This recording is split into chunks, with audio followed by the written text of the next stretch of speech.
ಕೇಳುಗರೆ, ಇಂದಿನ ಕಾರ್ಯಕ್ರಮದಲ್ಲಿ ಭಾಗವಹಿಸುತ್ತಾರೆ ಮೈಸೂರು ಆಕಾಶವಾಣಿಯ ಪ್ರಸಾರ ನಿರ್ವಾಹಕರು ಹಾಗೂ ಹವ್ಯಾಸಿ ವನ್ಯಜೀವಿ ಛಾಯಾಗ್ರಾಹಕರಾದ ಜಿ ಶಾಂತಕುಮಾರ್. ಕಾರ್ಯಕ್ರಮ ಪ್ರಸ್ತುತಿ ಟಿವಿ ವಿದ್ಯಾಶಂಕರ್. ಕಾಡಿನಲ್ಲಿನ ಕಥೆಗಳು ಕಾರ್ಯಕ್ರಮಕ್ಕೆ ಕೇಳುಗರೆ ನಿಮಗೆಲ್ಲ ಆತ್ಮೀಯವಾದ ಸ್ವಾಗತ.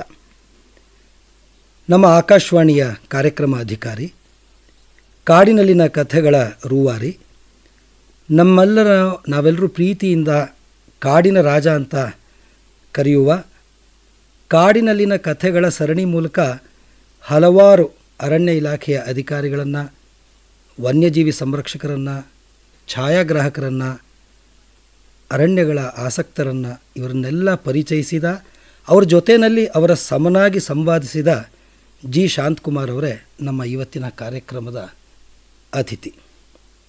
ಸಾಕಷ್ಟು ಕೇಳುಗರು ಸಹ ಶಾಂತಕುಮಾರ್ ಅವರ ಅನುಭವದ ಕಥೆನೂ ಈ ಸರಣಿಯಲ್ಲಿ ಬರಲಿ ಅಂತನೂ ಬಹಳ ದಿನಗಳಿಂದ ಆಶಿಸಿದರು. ಹಾಗಾಗಿ ಇವತ್ತು ಶಾಂತಕುಮಾರ್ ಅವರೇ ನಮ್ಮ ಕಾಡಿನಲ್ಲಿನ ಕಥೆಗಳಿನ ಅತಿಥಿ. ನಮಸ್ಕಾರ ಶಾಂತಕುಮಾರ್. ನಮಸ್ತೆ ಸರ್, ಧನ್ಯವಾದಗಳು ಸರ್. ಕೇಳಿದ್ರೆ ಶಾಂತಕುಮಾರ್ ಅರಣ್ಯ ಪರಿಸರ ಸಂರಕ್ಷಣೆ ಇದಕ್ಕೆ ಸಂಬಂಧಪಟ್ಟ ಹಾಗೆ ಸುಮಾರು ಕಾರ್ಯಕ್ರಮಗಳನ್ನು ರೂಪಿಸಿದ್ದಾರೆ. ಮತ್ತು BR ಹಿಲ್ಸ್ನಲ್ಲಿರೋ ದೊಡ್ಡ ಸಂಪಿಗೆ ಕುರಿತು ಅವರು ಬರೆದಿರುವಂಥ ಒಂದು ರೂಪಕ ರಾಷ್ಟ್ರ ಮಟ್ಟದ ಪ್ರಶಸ್ತಿಯನ್ನು ಸಹ ಪಡೆದಿದೆ. ಇವರಿಗೆ ಕಾಡು ಪ್ರಾಣಿಗಳ ಬಗ್ಗೆ ಇರಬಹುದು, ಅವುಗಳ ಚಲನವಲನಗಳ ಬಗ್ಗೆ ಇರ್ಬೋದು, ಬಹಳ ದೊಡ್ಡ ಅನುಭವ ಇದೆ.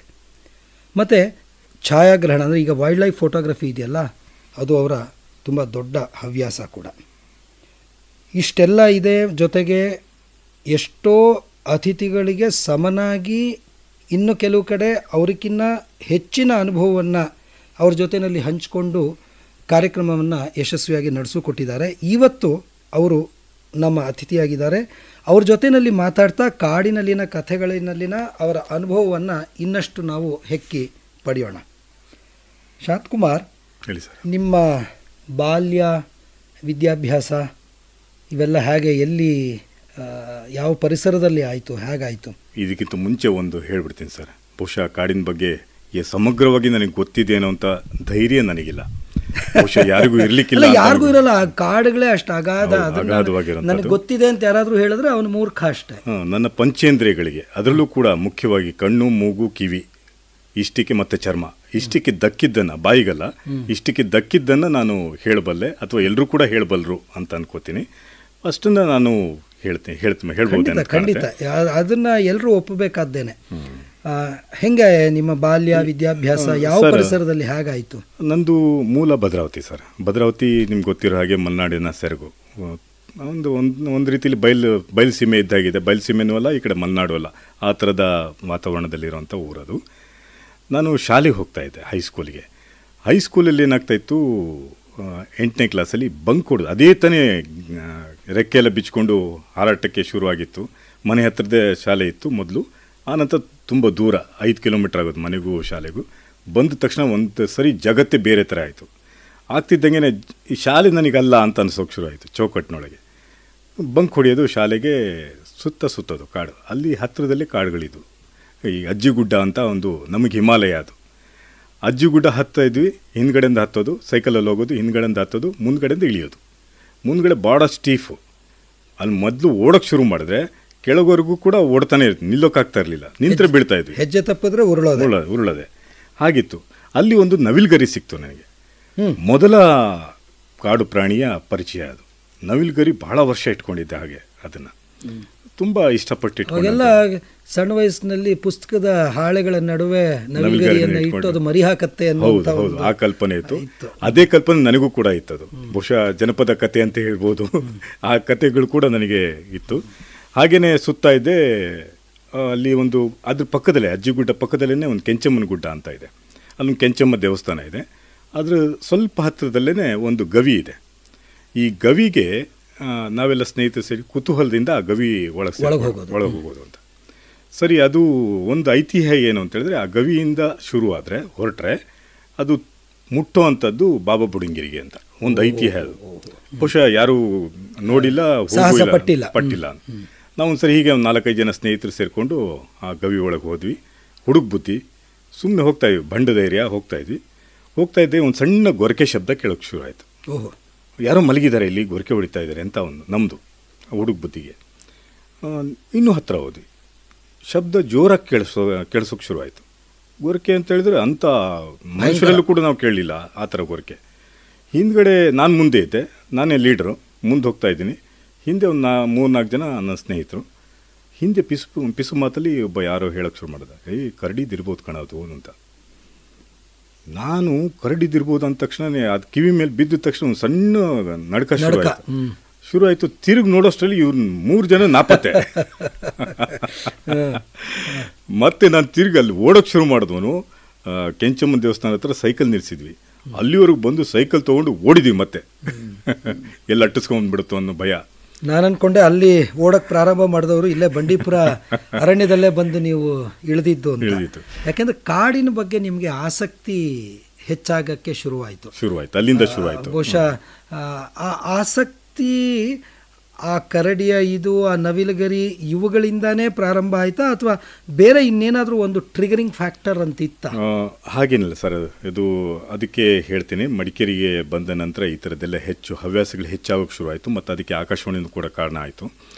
ಅದಕ್ಕಿಂತ ಮುಂಚೆ ಶಂಕರಘಟ್ಟದಲ್ಲಿ ಮಾಸ್ಟರ್ ಡಿಗ್ರಿ ಓದುವಾಗ ಅದು ಕಾಡಿನ ನಡುವೆ ಇದ್ದಂಥದ್ದು. ಅಲ್ಲಿ ಚಿರತೆಗಳು ಇವೆಲ್ಲ ಓಡಾಡೋಕ್ಕೆ ಶುರುವಾಗ್ತಾಯಿತ್ತು. ಆಮೇಲೆ ನಮ್ಮ ಸ್ನೇಹಿತ ಒಬ್ಬ ಒಂದು ಹೆಬ್ಬಾವನ್ನು ಹೊಡೆದ್ಬಿಟ್ಟು ತೊಗೊಂಬಂದು ಎದುರುಗಡೆ ಹಾಕಿದ್ದ. ಅದು ಹೆಬ್ಬ ನೋಡಿದ್ದೇ ಅಪರೂಪ ನಮಗೆ, ಹಾವುಗಳು ನೋಡೋದೇ ಅಪರೂಪ ನಮಗೆ. ಹಾವು ಅಂತ ಹೇಳಿದ್ರೆ ಜೀವ ಭಯ. ಅದನ್ನ ಹಿಡಿದು ತಂದಾದ ತಕ್ಷಣ ಆತನ ಬಗ್ಗೆ ಒಂದು ಹೀರೋ ಥರ ನಾವು ಪಟ್ಟ ಕಟ್ಬಿಟ್ಟಿದ್ವಿ. ಅಲ್ಲಿ ಚಿರತೆ ಬಾಲ ಕೂಡ ನೋಡಿದ್ದೀನಿ. ಸುತ್ತಮುತ್ತ ಇದರಲ್ಲಿ ಹಂದಿಗಳು ಬರ್ತಾಯಿದ್ವು, ಕಾಡು ಹಂದಿಗಳು. ಮತ್ತು ಒಂದು ಸರಿ ರಾತ್ರಿ ನಾನು ಯೂನಿವರ್ಸಿಟಿ ಹಾಸ್ಟೆಲಿಗೆ ಹೋಗುವಾಗ ರಾತ್ರಿ ಬಂದೆ. ಒಂದು 10:30 ಒಂದು ಬಸ್ ಬರೋದು. 10:30 ಹೋಗುವಾಗ ಎದುರುಗಡೆ ಒಂದು ಹಂದಿ ನಿಂತಿದೆ. ನಾನು ಊರ ಹಂದಿ ಅಂತ ಅಂದ್ಕೊಂಡು ತುಂಬ ಹತ್ತಿರ ಹೋದಾಗ ಗೊತ್ತಾಯ್ತದು ಕಾಡಂದಿ. ನಿಂತುಬಿಟ್ಟೆ ಹಾಗೇನೆ. ಅದಕ್ಕೂ ನನಗೂ ಒಂದು 10-15 ಅಡಿ ಇರ್ಬೋದೇನೋ. ಅದು ನನ್ನೇ ನೋಡ್ತಾಯಿತ್ತು, ನಾನು ಅದನ್ನು ನೋಡ್ತಾ ಇದ್ದೆ. ಸುಮಾರು ಹೊತ್ತಾಯಿತು, ಅದಕ್ಕೆ ಬೇಜಾರಾಯಿತು ಅಂತ ಕಾಣುತ್ತೆ. ದಾರಿ ಬಿಟ್ಟು ಹೋಯಿತು. ಆಮೇಲೆ ನಡ್ಕೊಂಡು ನಾನು ಹಾಸ್ಟೆಲಿಗೆ ಹೋದೆ. ಭಾಳ ವಿಚಿತ್ರವಾದಂಥ ಅನುಭವಗಳದು. ಶುರುವಿನಲ್ಲಿ ಆ ಥರದ್ದು ಒಂದು ಪರಿಚಯ ಆಗೋದಿದೆಯಲ್ಲ, ತುಂಬ ವಿಚಿತ್ರವಾಗಿರ್ತವೆ. ಬಹುಶಃ ಎಲ್ಲ ನಿಮಗೆ ಆ ಕಾಡಿನ ಒಂದು ಸಣ್ಣ ಪರಿಸರ ಅಲ್ಲಿ ಶುರುವಾಯಿತು. ಅದರ ಮೇಲೆ ಆಸಕ್ತಿ ಬೆಳೀತಾ ಹೋಯಿತು ಅನ್ಸುತ್ತೆ. ಕೇಳಿದ್ರೆ ನಾವು ಇವತ್ತು ಮಾತಾಡ್ತಾ ಇರೋದು ಶಾಂತಕುಮಾರ್ ಅವ್ರ ಜೊತೆಯಲ್ಲಿ, ನಮ್ಮ ಆಕಾಶವಾಣಿಯ ಕಾರ್ಯಕ್ರಮ ಅಧಿಕಾರಿ, ಹಾಗೆ ಬಹಳ ಹೆಸರು ಮಾಡಿದಿರುವಂಥ ವನ್ಯ ಛಾಯಾಚಿತ್ರ ಗ್ರಾಹಕರು. ಕೇಳಿದ್ರೆ ಕಾಡಿನಲ್ಲಿನ ಕಥೆಗಳು ಕಾರ್ಯಕ್ರಮದಲ್ಲಿ ಶಾಂತಕುಮಾರ್ ಅವ್ರ ಜೊತೆಯಲ್ಲಿ ಮಾತಾಡ್ತಾ ಇದ್ದೀವಿ. ಆಕಾಶವಾಣಿಯ ಕಾರ್ಯಕ್ರಮ ಅಧಿಕಾರಿಗಳು, ಹೆಸರು ಮಾಡಿರುವಂತಹ ವನ್ಯ ಛಾಯಾಗ್ರಾಹಕರು. ಶಾಂತಕುಮಾರ್, ಭದ್ರಾವತಿ ಶಿವಮೊಗ್ಗ ಕಡೆ ನಿಮ್ಮ ವಿದ್ಯಾಭ್ಯಾಸಗಳೆಲ್ಲ ಮುಗೀತು. ಅಲ್ಲಿಯೇ ಸಣ್ಣ ಪುಟ್ಟ ಕಾಡು ಪ್ರಾಣಿಗಳ ಕಾಡಿನ ಒಂದು ರೀತಿಯ ಸಣ್ಣ ಪರಿಚಯ ಆಯಿತು, ಕಿರು ಪರಿಚಯ ಅಂತ ನಾವೇನು ಹೇಳ್ಬೋದು ಆಯಿತು. ಅದರ ನಂತರ ನೀವು ಆಕಾಶವಾಣಿಗೆ ಮಡಿಕೇರಿ ಆಕಾಶವಾಣಿಗೆ ಸೇರಿದ್ರಿ. ಒಂದು ರೀತಿಯಲ್ಲಿ ನಾಗರಹೊಳೆ ಕಾಡಿನ ಇದು ಒಂದು ಪರಿಚಯ ಅಗಾಧ ಪ್ರಮಾಣದಲ್ಲಿ ನಿಮಗೆ ಆಗ್ಬಹುದು. ಈಗ ನಾವು ಹಾಡಿನಲ್ಲಿ ಬರ್ತಿದ್ದಂಗೆನೆ ಮರಗಳು ಮಾತಾಡುವಂಥದ್ದು, ಬೆಟ್ಟ ಗುಡ್ಡಗಳು ಓಡಾಡುವಂಥದ್ದು, ಆ ಥರದ ಅಗಾಧವಾದ ಪರಿಸರಕ್ಕೆ ಪ್ರವೇಶ ಆಯಿತು. ಬಹುಶಃ ನಿಮ್ಮ ಈ ಏನೂ ಒಂದು ಕಲ್ಪನೆಗೆ ರೆಕ್ಕೆ ಪುಕ್ಕಗಳನ್ನು ಕಟ್ಟಿದಾಗಾಯಿತು. ಹೌದು, ಖಂಡಿತ ಸರ್. ಯಾಕೆಂತ ಹೇಳಿದ್ರೆ ಈಗ ಮಡಿಕೇರಿ ಬರ್ತಾ ಇದ್ದ ಹಾಗೇ ಆಕಾಶವಾಣಿನೂ ಕೂಡ ಸಪೋರ್ಟ್ ಮಾಡ್ತಾ, ಅದಕ್ಕೆ ಹೊಸ ಅನುಭವಗಳು, ಆಕಾಶವಾಣಿಗೂ ಕೂಡ ಹೊಸ ಅನುಭವಗಳು. ಪರಿಸರ ಮತ್ತು ಕಾಡಿನ ಬಗ್ಗೆ ಒಂದು ಕಾರ್ಯಕ್ರಮ ಮಾಡೋದು ಅಂತ ಹೇಳಿದ್ರೆ ಬಹುಶಃ ನಾನೇ ಮೊದಲಿಗ ಅಂತ ಕಾಣುತ್ತೆ. ಅದು ಶುರು ಮಾಡಿದ್ದು. ಹಾಗಾಗಿ ನಾಗರಹೊಳೆ ಪರಿಚಯಕ್ಕೆ ಹೋದೆ. ನಾಗರಹೊಳೆಯಲ್ಲಿ ಪೂವಯ್ಯ ಅಂತೇಳಿ ಅವಾಗ ಆರಿಫ್ ಇದ್ದರು, ರೇಂಜರ್ ಇದ್ದರು. ಅವ್ರ ಮೂಲಕ ಇಡೀ ಕಾಡು ಪರಿಚಯ ಆಗ್ತಾಯಿತ್ತು. ಒಂದು ಸಣ್ಣ ಅವರೇ ಕರ್ಕೊಂಡೋಗಿ ತೋರಿಸೋದು, ಅಥವಾ ನಮ್ಮ ಕಾರ್ಗಳನ್ನೇ ಕಾಡೊಳಗೆ, ಅವಾಗೆಲ್ಲ ಕಾರ್ಗಳನ್ನ ನಮ್ಮ ಸ್ವಂತ ವಾಹನಗಳನ್ನೇ ಬಿಡ್ತಾಯಿದ್ರು. ಹಾಗೆ ಹೋಗಿ ಪರಿಚಯ ಆಗಿದ್ದು. ಹಾಗೆ ಹೋಗ್ತಾ ಇದ್ದಾಗ ಒಂದು ಸಣ್ಣ ಘಟನೆ ಹೇಳ್ಬಿಡ್ತೇನೆ. ಬಹುಶಃ ಘಟನೆ ಹೇಳಿದ್ರೆ ಹೆಚ್ಚು ಇಂಪ್ಯಾಕ್ಟ್ ಆಗುತ್ತೆ ಅಂತ ಅನ್ಕೊಳ್ತೀನಿ. ಅಲ್ಲ, ಅವು ಆ ಘಟನೆಗಳೂ ನಿಮಗೆ ಹಲವಾರು ದಾರಿಗಳನ್ನು ತೋರಿಸುತ್ತೆ. ಖಂಡಿತ ಹೌದು. ಒಂದು ಸರಿ ಹೀಗೆ ಹೋಗಿ ಕಾಡಿನ ಎಫೆಕ್ಟ್ ತಗೋಬೇಕು ಅಂತ, ರೆಕಾರ್ಡ್ ಮಾಡಬೇಕು ಅಂತ, ಮಧ್ಯಾಹ್ನ ಮಧ್ಯಾಹ್ನ ಕಾಡಿನ ಎಫೆಕ್ಟ್, ಕಾಡಿನ ಶಬ್ದಗಳೇ ಇರೋದಿಲ್ಲ. ಕಾಡಲ್ಲಿ ಶಬ್ದ ಆಗೋದಾದರೆ ಅದು ಕಾರ್ಯಕಾರಣ ಸಂಬಂಧ ಇದ್ರೆ ಮಾತ್ರ ಅಂತ ಅಂದ್ಕೊಂಡಿದ್ದೆ ನಾನು. ಹಾಗಾಗಿ ಕಾಡಿನ ಎಫೆಕ್ಟ್ ಬೇಕು ಅಂತೇಳಿ, ನಮಗೂ ಏನು ಗೊತ್ತಿಲ್ಲ, ಕಾಡಿನ ಎಫೆಕ್ಟ್ ರೆಕಾರ್ಡ್ ಮಾಡೋಣ ಅಂತ. ಆಕಾಶವಾಣಿಗೂ ಹೊಸಬರು, ಕಾಡಿಗೂ ಹೊಸಬ. ಮೆಲ್ಟ್ರಾನ್ ಇಟ್ಕೊಂಡು ಒಂದು ಉದ್ದ ಕೇಬಲ್ ಇಟ್ಕೊಂಡು ಲಂಟನ ಜಿಗ್ಗನ್ನ ಪೊದೆಗಳನ್ನ ಸರಿಸ್ಕೊಂಡು ಮೈಯೆಲ್ಲ ಪರ್ಚ್ಕೊಂಡು ಒಳಗಡೆ ಹೋದೆ. ಒಂದು ಸಣ್ಣ ಹೀಸ್ ಅಂತ ಶಬ್ದ ಬಂತು. ಏನು ಗೊತ್ತಾಗಲಿಲ್ಲ. ಕಾಡಿನ ಯಾವ ಶಬ್ದನೂ ಕೂಡ ನಮ್ಗೆ ಗೊತ್ತಾಗ್ತಾ ಇರಲಿಲ್ಲ. ಅದಕ್ಕೆ ಹೇಳಿದ್ದು ಕಿವಿ ಮತ್ತು ಕಣ್ಣು ಮೂಗು ಇವು ಭಾಳ ಸೂಕ್ಷ್ಮ ಇರಬೇಕು ಅಂತ. ಏನು ಗೊತ್ತಾಗ್ತಾ ಇರಲಿಲ್ಲ. ಕೇಳಿಸ್ತಾ ಇದೆ ಹೀಸ್ ಅಂತ ಶಬ್ದ, ಎಲ್ಲಿಂದ ಬರ್ತದೆ, ಯಾವ ಶಬ್ದ ಅದು ಏನು ಗೊತ್ತಾಗ್ತಾ ಇಲ್ಲ. ಇನ್ನೂ ಸ್ವಲ್ಪ ಮುಂದೋದೆ, ಜಿಗ್ಗನ್ನು ತಳ್ಕೊಂಡು ಇನ್ನು ಮುಂದೋದೆ. ಒಂದು ಸಣ್ಣ ಅಂತ ಅಷ್ಟೇ. ಸಣ್ಣ ಅನುಮಾನ ಶುರು ಆಯಿತು. ಬಂಡ ಧೈರ್ಯ, ನೋಡೋಣ ಏನಾಗುತ್ತೆ ಅಂಥೇಳಿ ಇನ್ನೂ ಸ್ವಲ್ಪ ಹತ್ತಿರ ಹೋದೆ. ಒಂದು ಗುಟ್ರು ಬಿತ್ತು ಸರ್. ಬಹುಶಃ ಜೀವ ಬಾಯಿ ಬಂತು. ದೊಡ್ಡ ಶಬ್ದ ಹುಲಿದು, ಅಲ್ಲೆಲ್ಲೋ ಹತ್ರ ಇತ್ತು ಅಂತ ಕಾಣುತ್ತೆ. ದೊಡ್ಡ ಕೂಗ್ತು, ಕಿರ್ಚಿತದು. ಮೊದಲ ಬಾರಿಗೆ ಹುಲಿಯ ದರ್ಶನ ಕಿವಿ ಮೂಲಕ. ಯಾಕೆಂದ್ರೆ ಸ್ನೇಹಿತರು ಕರಡಿ ಅಂತ ಹೇಳಿದ್ದು ಒಂದು ಅನುಭವ, ಇಲ್ಲಿ ಕಿವಿಗೆ ಅದರದೇ ಶಬ್ದ ಕೇಳಿಸಿದ್ದು. ಅದು ಕೇಳಿ ಹೊರಗಡೆ ಬರ್ತಾ ಎಲ್ಲ ಬಟ್ಟೆ ಗಿಟ್ಟೆ ಎಲ್ಲ ಹರ್ಕೊಂಡ್ಬಿಡ್ತು. ಬರುವಾಗ ಬರ್ತೀನಿ, ಕಾರ್ ಡ್ರೈವರಿಗೆ ಭಯ ಆಯಿತು. ಕಾರು ಓಡಿಸ್ಬಿಟ್ಟಿಯಾನೆ. ಗಿಲ್ಟ್ರಾನ್ ಎಲ್ಲ ಒಳಗೆ ಹಾಕಿದ್ದೇನೆ. ಓಡ್ತಾನೆ ಕಾರ್ ಹತ್ಕೊಂಡು ಓಡಿದ್ದು. ಕಾರ್ ಹಿಂಗೆ ಮೂವ್ ಆಗ್ತಾಯಿದೆ. ಜೊತೆಲಿ ಒಂದು ಕಾಡೆಮ್ಮೆ ಹಿಂಡು, ದೊಡ್ಡ ಹಿಂಡು ದಡ ಕಾರ್ ದಾಟ್ಕೊಂಡು ಹೋಯ್ತು. ಜಿಂಕೆ ಹಿಂಡು ದಾಟ್ಕೊಂಡು ಹೋಯ್ತು. ಗೊತ್ತಾಯ್ತು ಎಲ್ಲೋ ಇಲ್ಲ ಅಟ್ಯಾಕಿಂಗ್ ಕೂತಿದೆ, ಅದಕ್ಕೆ ನಾನು ಡಿಸ್ಟರ್ಬ್ ಮಾಡಿದ್ದೀನಿ ಅಂತ ಅನಿಸ್ತು ನನಗೆ. ಬಹುಶಃ ಅದು ಒಂದು ಸಣ್ಣ ಅನುಭವ. ಆದರೆ ಕಾಡಿನ ಕಿವಿ ಕೇಳಿಸಿದಷ್ಟೇ ಹುಲಿದು. ಆದರೆ ದರ್ಶನ ಮಾಡೋದಕ್ಕೆ ಒಂದು 14-15 ವರ್ಷ ಆಯ್ತು ನನಗೆ ಹುಲಿ ನೋಡೋದಕ್ಕೆ. ಅದು ಮೈಸೂರಿಗೆ ಬಂದು ಸುಮಾರು ಕಾಡು ಸುತ್ತಿದ ನಂತರ ಒಂದು ಹಂತದಲ್ಲಿ ದರ್ಶನ ಆಯಿತು. ಇದರ ನಡುವೆ ಆನೆಗಳ ದರ್ಶನ ಸಾಕಷ್ಟಾಗಿರ್ಬೋದು. ಸಾಕಷ್ಟಾಗಿದೆ. ಆನೆಗಳದು ಕೂಡ ಸಣ್ಣ ಕೂದಲೆಳೆಯ ಅಂತರದಲ್ಲಿ ತಪ್ಪಿಸ್ಕೊಂಡ್ಬಂದಿದೆ ಆನೆಯಿಂದ. ಅದು ಬಹುಶಃ ಮಾತಾಡ್ತಾ ಹೇಳ್ತೀನಿ ನಾನು. ಅಲ್ಲ, ಯಾಕೆಂದರೆ ನಾನು ಈಗ ನಾವು ಇನ್ನೇನು ದಸರಾ ಸಂಭ್ರಮದ ಹೊಸ್ತಲಲ್ಲಿದ್ದೀವಿ. ಮೈಸೂರಿಗೆ ದಸರಾ ಅಂತಂದರೆ ಒಂದು ದೊಡ್ಡ ಊರ ಹಬ್ಬ, ಅದು ಜಗತ್ ಪ್ರಸಿದ್ಧ ಆಗಿರುತ್ತೆ. ಆಮೇಲೆ ಪ್ರತಿಯೊಬ್ಬರೂ ಅದರಲ್ಲಿ ತಮ್ಮನ್ನು ತಾವು ತೊಡಗಿಸ್ಕೊಳ್ಳುವಂಥದ್ದು. ಈಗ ನೀವು ಹೇಳಿದ ಈ ನಾಗರಹೊಳೆ ಇರ್ಬೋದು, ದುಬಾರೆ ಇರಬಹುದು, ಬಂಡೀಪುರ ಇರ್ಬೋದು, ಇಲ್ಲಿಯ ಆನೆಗಳು ಈ ದಸರಾದಲ್ಲಿ ಪಾಲ್ಗೊಳ್ಳಕ್ಕೆ ಬರ್ತವೆ. ಈ ಆನೆಗಳ ವಿಶೇಷ ನಿಮ್ಮ ಅನುಭವದಲ್ಲಿ ಏನು ಹೇಳ್ಬೋದು ಸರ್? ನನಗೆ ಗೊತ್ತಿರೋ ಹಾಗೆ ಅಷ್ಟೇ. ಇದು ಆನೆಗಳದ್ದು ಕೌಟುಂಬಿಕ ವ್ಯವಸ್ಥೆ ಇರುತ್ತೆ. ನಿಮ್ಮ ಹಾಗೇನೆ ಮನುಷ್ಯರ ಹಾಗೇನೆ ಕೌಟುಂಬಿಕ ವ್ಯವಸ್ಥೆ ತುಂಬ ಇದೆ. ಬಹುಶಃ ನಮ್ಮ ಮೂಲಕ್ಕೆ ಹೋದರೆ ಮಾತೃಪ್ರಧಾನ ಕುಟುಂಬನೇ ನಮ್ಮದು ಇದ್ದಿದ್ದು. ವ್ಯವಸ್ಥೆ ಹಾಗೆ ಇತ್ತು. ಆನಂತರ ಯಾವುದೋ ಹಂತದಲ್ಲಿ ಪಿತೃಪ್ರಧಾನ ಆಯ್ತದು. ಅದೇ ಥರ ಇವತ್ತಿಗೂ ಕೂಡ ಮಾತೃಪ್ರಧಾನ ವ್ಯವಸ್ಥೆನೇ ಆನೆಗಳ ನಡುವೆ ಇರೋಂಥದ್ದು. ಯಾವ ಒಂದು ಹಿರಿಯ ಆನೆ ಇಡೀ ಒಂದು ಗುಂಪನ್ನು ನಿಯಂತ್ರಿಸ್ತಾ ಇರುತ್ತೆ. ಅದು ಭಾಳ ಪೆಕ್ಯುಲರ್ ಆಗಿರೋಂಥದ್ದು. ತುಂಟಾನೆ ಇರುತ್ತಲ್ಲ, ಗಂಡಾನೆ ಎಲ್ಲ ತುಂಟತನ ಬಂತು ಅಂತೇಳಿ ಒಂದು ಏಜಿಗೆ ವಯಸ್ಸಿಗೆ ಬರ್ತಾ ಇದ್ದಾಗೇ ತುಂಟತನ ಶುರು ಆಗುತ್ತೆ. ಆವಾಗ ಆ ಹಿರಿಯ ಆನೆ ಆ ತುಂಟಾನೆಯನ್ನು ಹೊರಗಾಕತ್ತೆ ಗುಂಪಿಂದ. ಆ ಗುಂಪಿಂದ ಹೊರಗಾಕಿದ ಆನೆನೇ ಒಂಟಿ ಸಲಗ ಅಂತ ಕರೆಸ್ಕೊಳ್ಳೋವಂಥದ್ದು. ಗುಂಪಿನ ಜೊತೆ ಸಂಪರ್ಕನೇ ಇರುತ್ತೆ. ಒಂದಿಷ್ಟು ದೂರದಲ್ಲಿ ಆ ಡಿಸ್ಟೆನ್ಸಲ್ಲಿ ಆ ಸಂಪರ್ಕದಲ್ಲಿ ಇರುತ್ತೆ. ಮತ್ತು ಅದು ಯಾವಾಗ ಕರೆಯುತ್ತೋ ಅವಾಗ ಬರುತ್ತೆ. ಮತ್ತು ಅದಕ್ಕೆ ಮದ ಏರಿದಾಗ ಗುಂಪಿನ ಜೊತೆಗೆ ಸೇರಿಕೊಳ್ಳುತ್ತೆ. ಈ ಥರದೊಂದು ವ್ಯವಸ್ಥೆ ಇರುತ್ತೆ. ಬಹುಶಃ ನಮ್ಮ ಕುಟುಂಬ ವ್ಯವಸ್ಥೆಯಲ್ಲೂ ಹಾಗೆ ಮಕ್ಕಳು ಬೆಳೀತಾ ಇದ್ದಾಗೇ ನಾವು ಹೊರಗೆ ಹಾಕ್ತೀವಿ, ಅಥವಾ ಮಕ್ಕಳು ದೂರ ಇರ್ತಾರೆ, ಯಾವುದೋ ಒಂದು ಹಂತದಲ್ಲಿ ನಾವೆಲ್ಲ ಸೇರ್ಕೋತೀವಿ. ಈ ವ್ಯವಸ್ಥೆ ಕೂಡ ಸಾಮಾನ್ಯವಾಗಿ ಎಲ್ಲ ಪ್ರಾಣಿಗಳಲ್ಲೂ ಇರ್ತವೆ. ಆ ಥರದ್ದು ಒಂದು ವ್ಯವಸ್ಥೆ ಇರುತ್ತೆ. ಕೌಟುಂಬಿಕ ವ್ಯವಸ್ಥೆ ಅನ್ನೋದು ಇರುತ್ತೆ. ಹುಲಿಗೆ ಮಾತ್ರ ಸ್ವಲ್ಪ ಭಿನ್ನವಾಗಿರೋಂಥದ್ದು. ಹುಲಿ ಯಾವತ್ತೂ ಕೂಡ ಒಂಟಿಯಾಗಿರುತ್ತೆ. ಕುಟುಂಬ ವ್ಯವಸ್ಥೆ ಅದರಲ್ಲಿ ಭಾಳ ಕಡಿಮೆ. ಹುಲಿ ಮತ್ತು ಚಿರತೆಗಳಲ್ಲಿ ಅದು ಹುಲಿ ಮತ್ತು ಚಿರತೆಗಳು ಯಾವತ್ತೂ ಹೀಟಿಗೆ ಬರುತ್ತೆ ಅಂತ ಹೇಳ್ತಾರೋ, ಅಥವಾ ಪ್ರವರ್ಧಮಾನಕ್ಕೆ ಬರುತ್ತೆ ಅಂತ ಹೇಳ್ತಾರೋ, ಅಥವಾ ಸಂಘ ಬಯಸುತ್ತೆ ಅಂತ ಹೇಳ್ತಾರೋ, ಆ ಹೊತ್ತಿನಲ್ಲಿ ಮಾತ್ರ ಇನ್ನೊಂದು ಹುಲಿನ ಅಥವಾ ಇನ್ನೊಂದು ಚಿರತೆನ ಸಂಪರ್ಕಕ್ಕೆ ಬರುತ್ತೆ. ಈ ಥರ ಬಿಟ್ಟರೆ ಆನೆಗಳದ್ದು ತುಂಬ ಭಿನ್ನವಾಗಿರೋಂಥದ್ದು. ಮತ್ತು ಗುಂಪುಗಳ ನಡುವೆ ಒಂದು ವಲಸೆ ಹೋಗ್ತಾ ಇರ್ತವೆ. ಒಂದೇ ಗುಂಪದು. ಒಂದು ಗುಂಪು ಇನ್ನೊಂದು ಗುಂಪಿನ ನಡುವೆ ಸೇರ್ಕೊಳ್ಳೋದಿಲ್ಲ. ಆ ಗುಂಪೇ ಒಂದು ಯಜಮಾನಿ ಆ ಗುಂಪನ್ನು ನಿಯಂತ್ರಿಸ್ತಾ ಇರ್ತಾರೆ ಅಂತ ಹೇಳಿದ್ನಲ್ಲ, ಅಷ್ಟೇ ನೀರು ಮತ್ತು ಆಹಾರ ಹುಡ್ಕೊಂಡು ಒಂದು ಕಡೆಯಿಂದ ಇನ್ನೊಂದು ಕಡೆಗೆ ವಲಸೆ ಹೋಗ್ತಾ ಇರುತ್ತೆ. ಇದೇನಾಗಿದೆ ಇತ್ತೀಚಿನ ದಿನಗಳಲ್ಲಿ ವಲಸೆ ಅದು 100 ಕಿಲೋಮೀಟರ್ ಆಗ್ಬೋದು, 1000 ಕಿಲೋಮೀಟರ್ ಆಗ್ಬೋದು. ಬಹುಶಃ ನೀವು ಬಂಡೀಪುರದ ಅಥವಾ ತಮಿಳುನಾಡಿನಿಂದ ದಾಂಡೇಲಿವರೆಗೂ ಹೋಗಿದಂಥ ಒಂದು ಟ್ರ್ಯಾಕ್ ಇದೆ, ಅಲ್ಲಿವರೆಗೂ ಹೋಗ್ತಾ ಇದ್ವು ಅಂತ ಮೊದಲು. ಈಗೇನಾಗಿದೆ ಅಲ್ಲಲ್ಲಿ ಅದೇ ತಡೆಗಳು ಬಂದಿದೆ, ಮತ್ತೆ ಅದು ಪ್ರದೇಶಗಳು ಈಗ ಜನವಸತಿಗೆ ಬಂದುಬಿಟ್ಟಿದೆ, ಅವುಗಳ ಓಡಾಟಕ್ಕೂ ಸ್ವಲ್ಪ ತೊಂದರೆ ಆಗಿದೆ. ಈ ದಸರಾ ಆನೆಗಳಿಗೆ ಸಂಬಂಧಪಟ್ಟ ಹಾಗೆ ನಾವು ಹೇಳೋದಾದ್ರೆ ನೋಡಿ, ಈಗ ಆನೆದು ಒಂಥರ ಕೌಟುಂಬಿಕ ಇದು, ಅದು ಬಹಳ ವಿಶೇಷವಾದ್ದು. ಮತ್ತೆ ತಿಳಿದವ್ರು ಹೇಳೋ ಪ್ರಕಾರ ಹುಲಿಗೆ ನಾವು ಹೆದರಬೇಕಾಗಿಲ್ಲ, ಆನೆಗೆ ಮಾತ್ರ ಹೆದರಬೇಕು ಅನ್ನುವಂಥದ್ದು.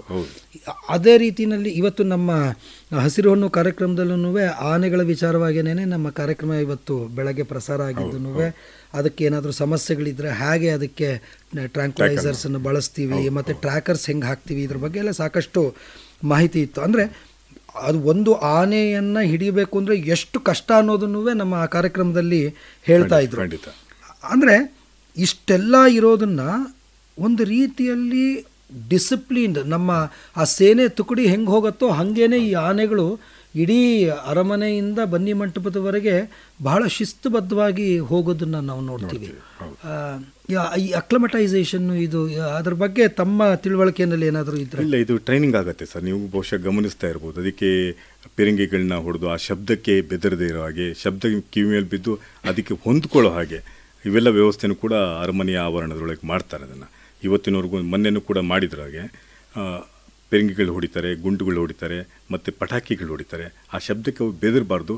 ಬೆದರಿ ಜನಗಳ ಮೇಲೆ ತುಂಬ ಜನ ಇರ್ತಾರೆ, ಲಕ್ಷಾಂತರ ಜನ ಇರ್ತಾರೆ, ಚೆಲ್ಲಾಚೆದರಾಗಿ ಹೋಗೋ ಹಾಗೆ ಆಗಬಾರದು, ನಿಯಂತ್ರಣ ತಪ್ಪಬಾರದು. ಮತ್ತೆ ಅದಕ್ಕೆ ಅದರ ಮೇಲಿನ ಭಾರವನ್ನು ನಿತ್ಯ ಸ್ವಲ್ಪ ಸ್ವಲ್ಪ ಹೆಚ್ಚಿಸ್ಕೊಂಡು ಹೋಗಿ ಅದಕ್ಕೆ ಅಭ್ಯಾಸ ಮಾಡಿಸ್ತಾರೆ. ಆ ಥರ ಬಹುಶಃ ನೀವು ನೋಡ್ಬೋದು, ದಿನ ಸಂಜೆ ಮತ್ತು ಬೆಳಗ್ಗೆ ತಾಲೀಮ್ಗಳು ನಡೆಯುತ್ತೆ. ಅರಮನೆಯಿಂದ ಬನ್ನಿ ಮಂಟಪದವರೆಗೂ ತಾಲೀಮ್ ನಡೆಯುತ್ತೆ. ಆ ದಾರಿ ಅವಕ್ಕೆ ಫೆಮಿಲಿಯರೈಸ್ ಆಗೋ ಹಾಗೆ, ಮತ್ತೆ ಅವಕ್ಕೆ ಬೆದರಬಾರ್ದು ಅನ್ನೋದು ಮುಖ್ಯ ಉದ್ದೇಶ. ಬೆದರಬಾರ್ದು, ಜನಗಳು ನೋಡಬಾರ್ದು, ಜನಗಳ ನಡುವೆ ಅವು ಸರಾಗವಾಗಿ ಹೋಗಬೇಕು. ಯಾಕೆಂತೇಳಿ ಈ ಎಲ್ಲ ಆನೆಗಳು ಈಗೇನು ದಸರಕ್ಕೆ ತಂದಂಥ ಎಲ್ಲ ಆನೆಗಳು ಕೂಡ ಕಾಡಿನ ಪರಿಸರದಲ್ಲೇ 1 ವರ್ಷ ಇರ್ತವೆ. ಹೌದು, 1 ವರ್ಷದ ನಂತರ ಈ ದಸರಾ ಸಂದರ್ಭದಲ್ಲಿ ಮಾತ್ರ ಹಿಡ್ಕೊಂಡು ಬರ್ತಾರೆ. ಅದು ಕಾಡಾನೆಗಳೇ ತರನೇ ಆಗಿರ್ತವೆ, ಕಾಡಾನೆಗಳ ತರನೇ ಆಗಿರ್ತವೆ. ಬಹುಶಃ ಅದರ ಆಹಾರದಲ್ಲಿ ಇವು ಸ್ವಲ್ಪ ನಾಲಿಗೆ ರುಚಿಗೆ ತಕ್ಕ ಹಾಗೆ ಅವು ಎಲ್ಲೂ ಹೋಗಬಾರ್ದು ಅನ್ನೋ ಕಾರಣಕ್ಕಾಗಿ ಆಕರ್ಷಿಸಿ ಇಟ್ಕೊಂಡಿರ್ತಾರೆ. ಅದಷ್ಟು ಬಿಟ್ಟರೆ ಮತ್ತೆ ಕಾಡಿನ ಪರಿಸರದಲ್ಲೇ ಅವು ಕಾಡಾನೆಗಳ ತರನೇ ಇರ್ತವೆ, ತಮ್ಮ ಜೀವನವನ್ನು ನಡೆಸ್ತಾ ಇರ್ತವೆ. ಹಾಗಾಗಿ ಅವುಗಳನ್ನ ಇಲ್ಲಿ ತಂದು ಪೇಟೆ ಜೀವನಕ್ಕೆ ಒಗ್ಗಿಸ್ಕೊಳ್ಳೋದಕ್ಕೆ ಹೆಚ್ಚು ಕಡಿಮೆ 1 ತಿಂಗಳವರೆಗೂ ಕೂಡ ತಾಲೀಮ್ ನಡೆಸ್ತಾರೆ. ಈ ಸರಿ ಬಂದಿರೋಂಥದ್ದು ಕ್ಯಾಪ್ಟನ್ ಹಾಗೇನೆ ಗಂಡಾನೆ ಅಭಿಮನ್ಯು ಅಂಬಾರಿ ಹೊರುತ್ತೆ ಅನ್ನೋದೆಲ್ಲ ಜಗಜ್ಜಾಹೀರಾಗಿರೋಂಥದ್ದು. ಹಿಂದೆನೂ ಕೂಡ ಸುಮಾರಷ್ಟು ಆನೆಗಳು ಅಂಬಾರಿ ಹೊತ್ತು ಸರಾಗವಾಗಿ ಅಂಬಾರಿನ 750 kg ಅಂಬಾರಿ ಜೊತೆಗೆ ಇನ್ನುಳಿದಂಥ ಹೌದಾಗಿಯುದ ಎಲ್ಲ ಇರುತ್ತೆ. ಸುಮಾರು 800-850 kg ಇದು ಒಟ್ಟಾರೆಯಾಗಿ. ಅಷ್ಟನ್ನು ಹೊತ್ಕೊಂಡು ಅದು ಅಲ್ಲಿಂದ ಅಲ್ಲಿವರೆಗೂ, ಅಂದರೆ ಅರಮನೆಯಿಂದ ಬನ್ನಿ ಮಂಟಪದವರೆಗೂ ನಡ್ಕೊಂಡು ಬರ್ತಾರೆ. ಬಹಳ ನೆಮ್ಮದಿಯಾಗಿ ಹೋಗುತ್ತೆ. ಹೌದು, ಖಂಡಿತ ಹೌದು, ಅದು ವಿಶೇಷ.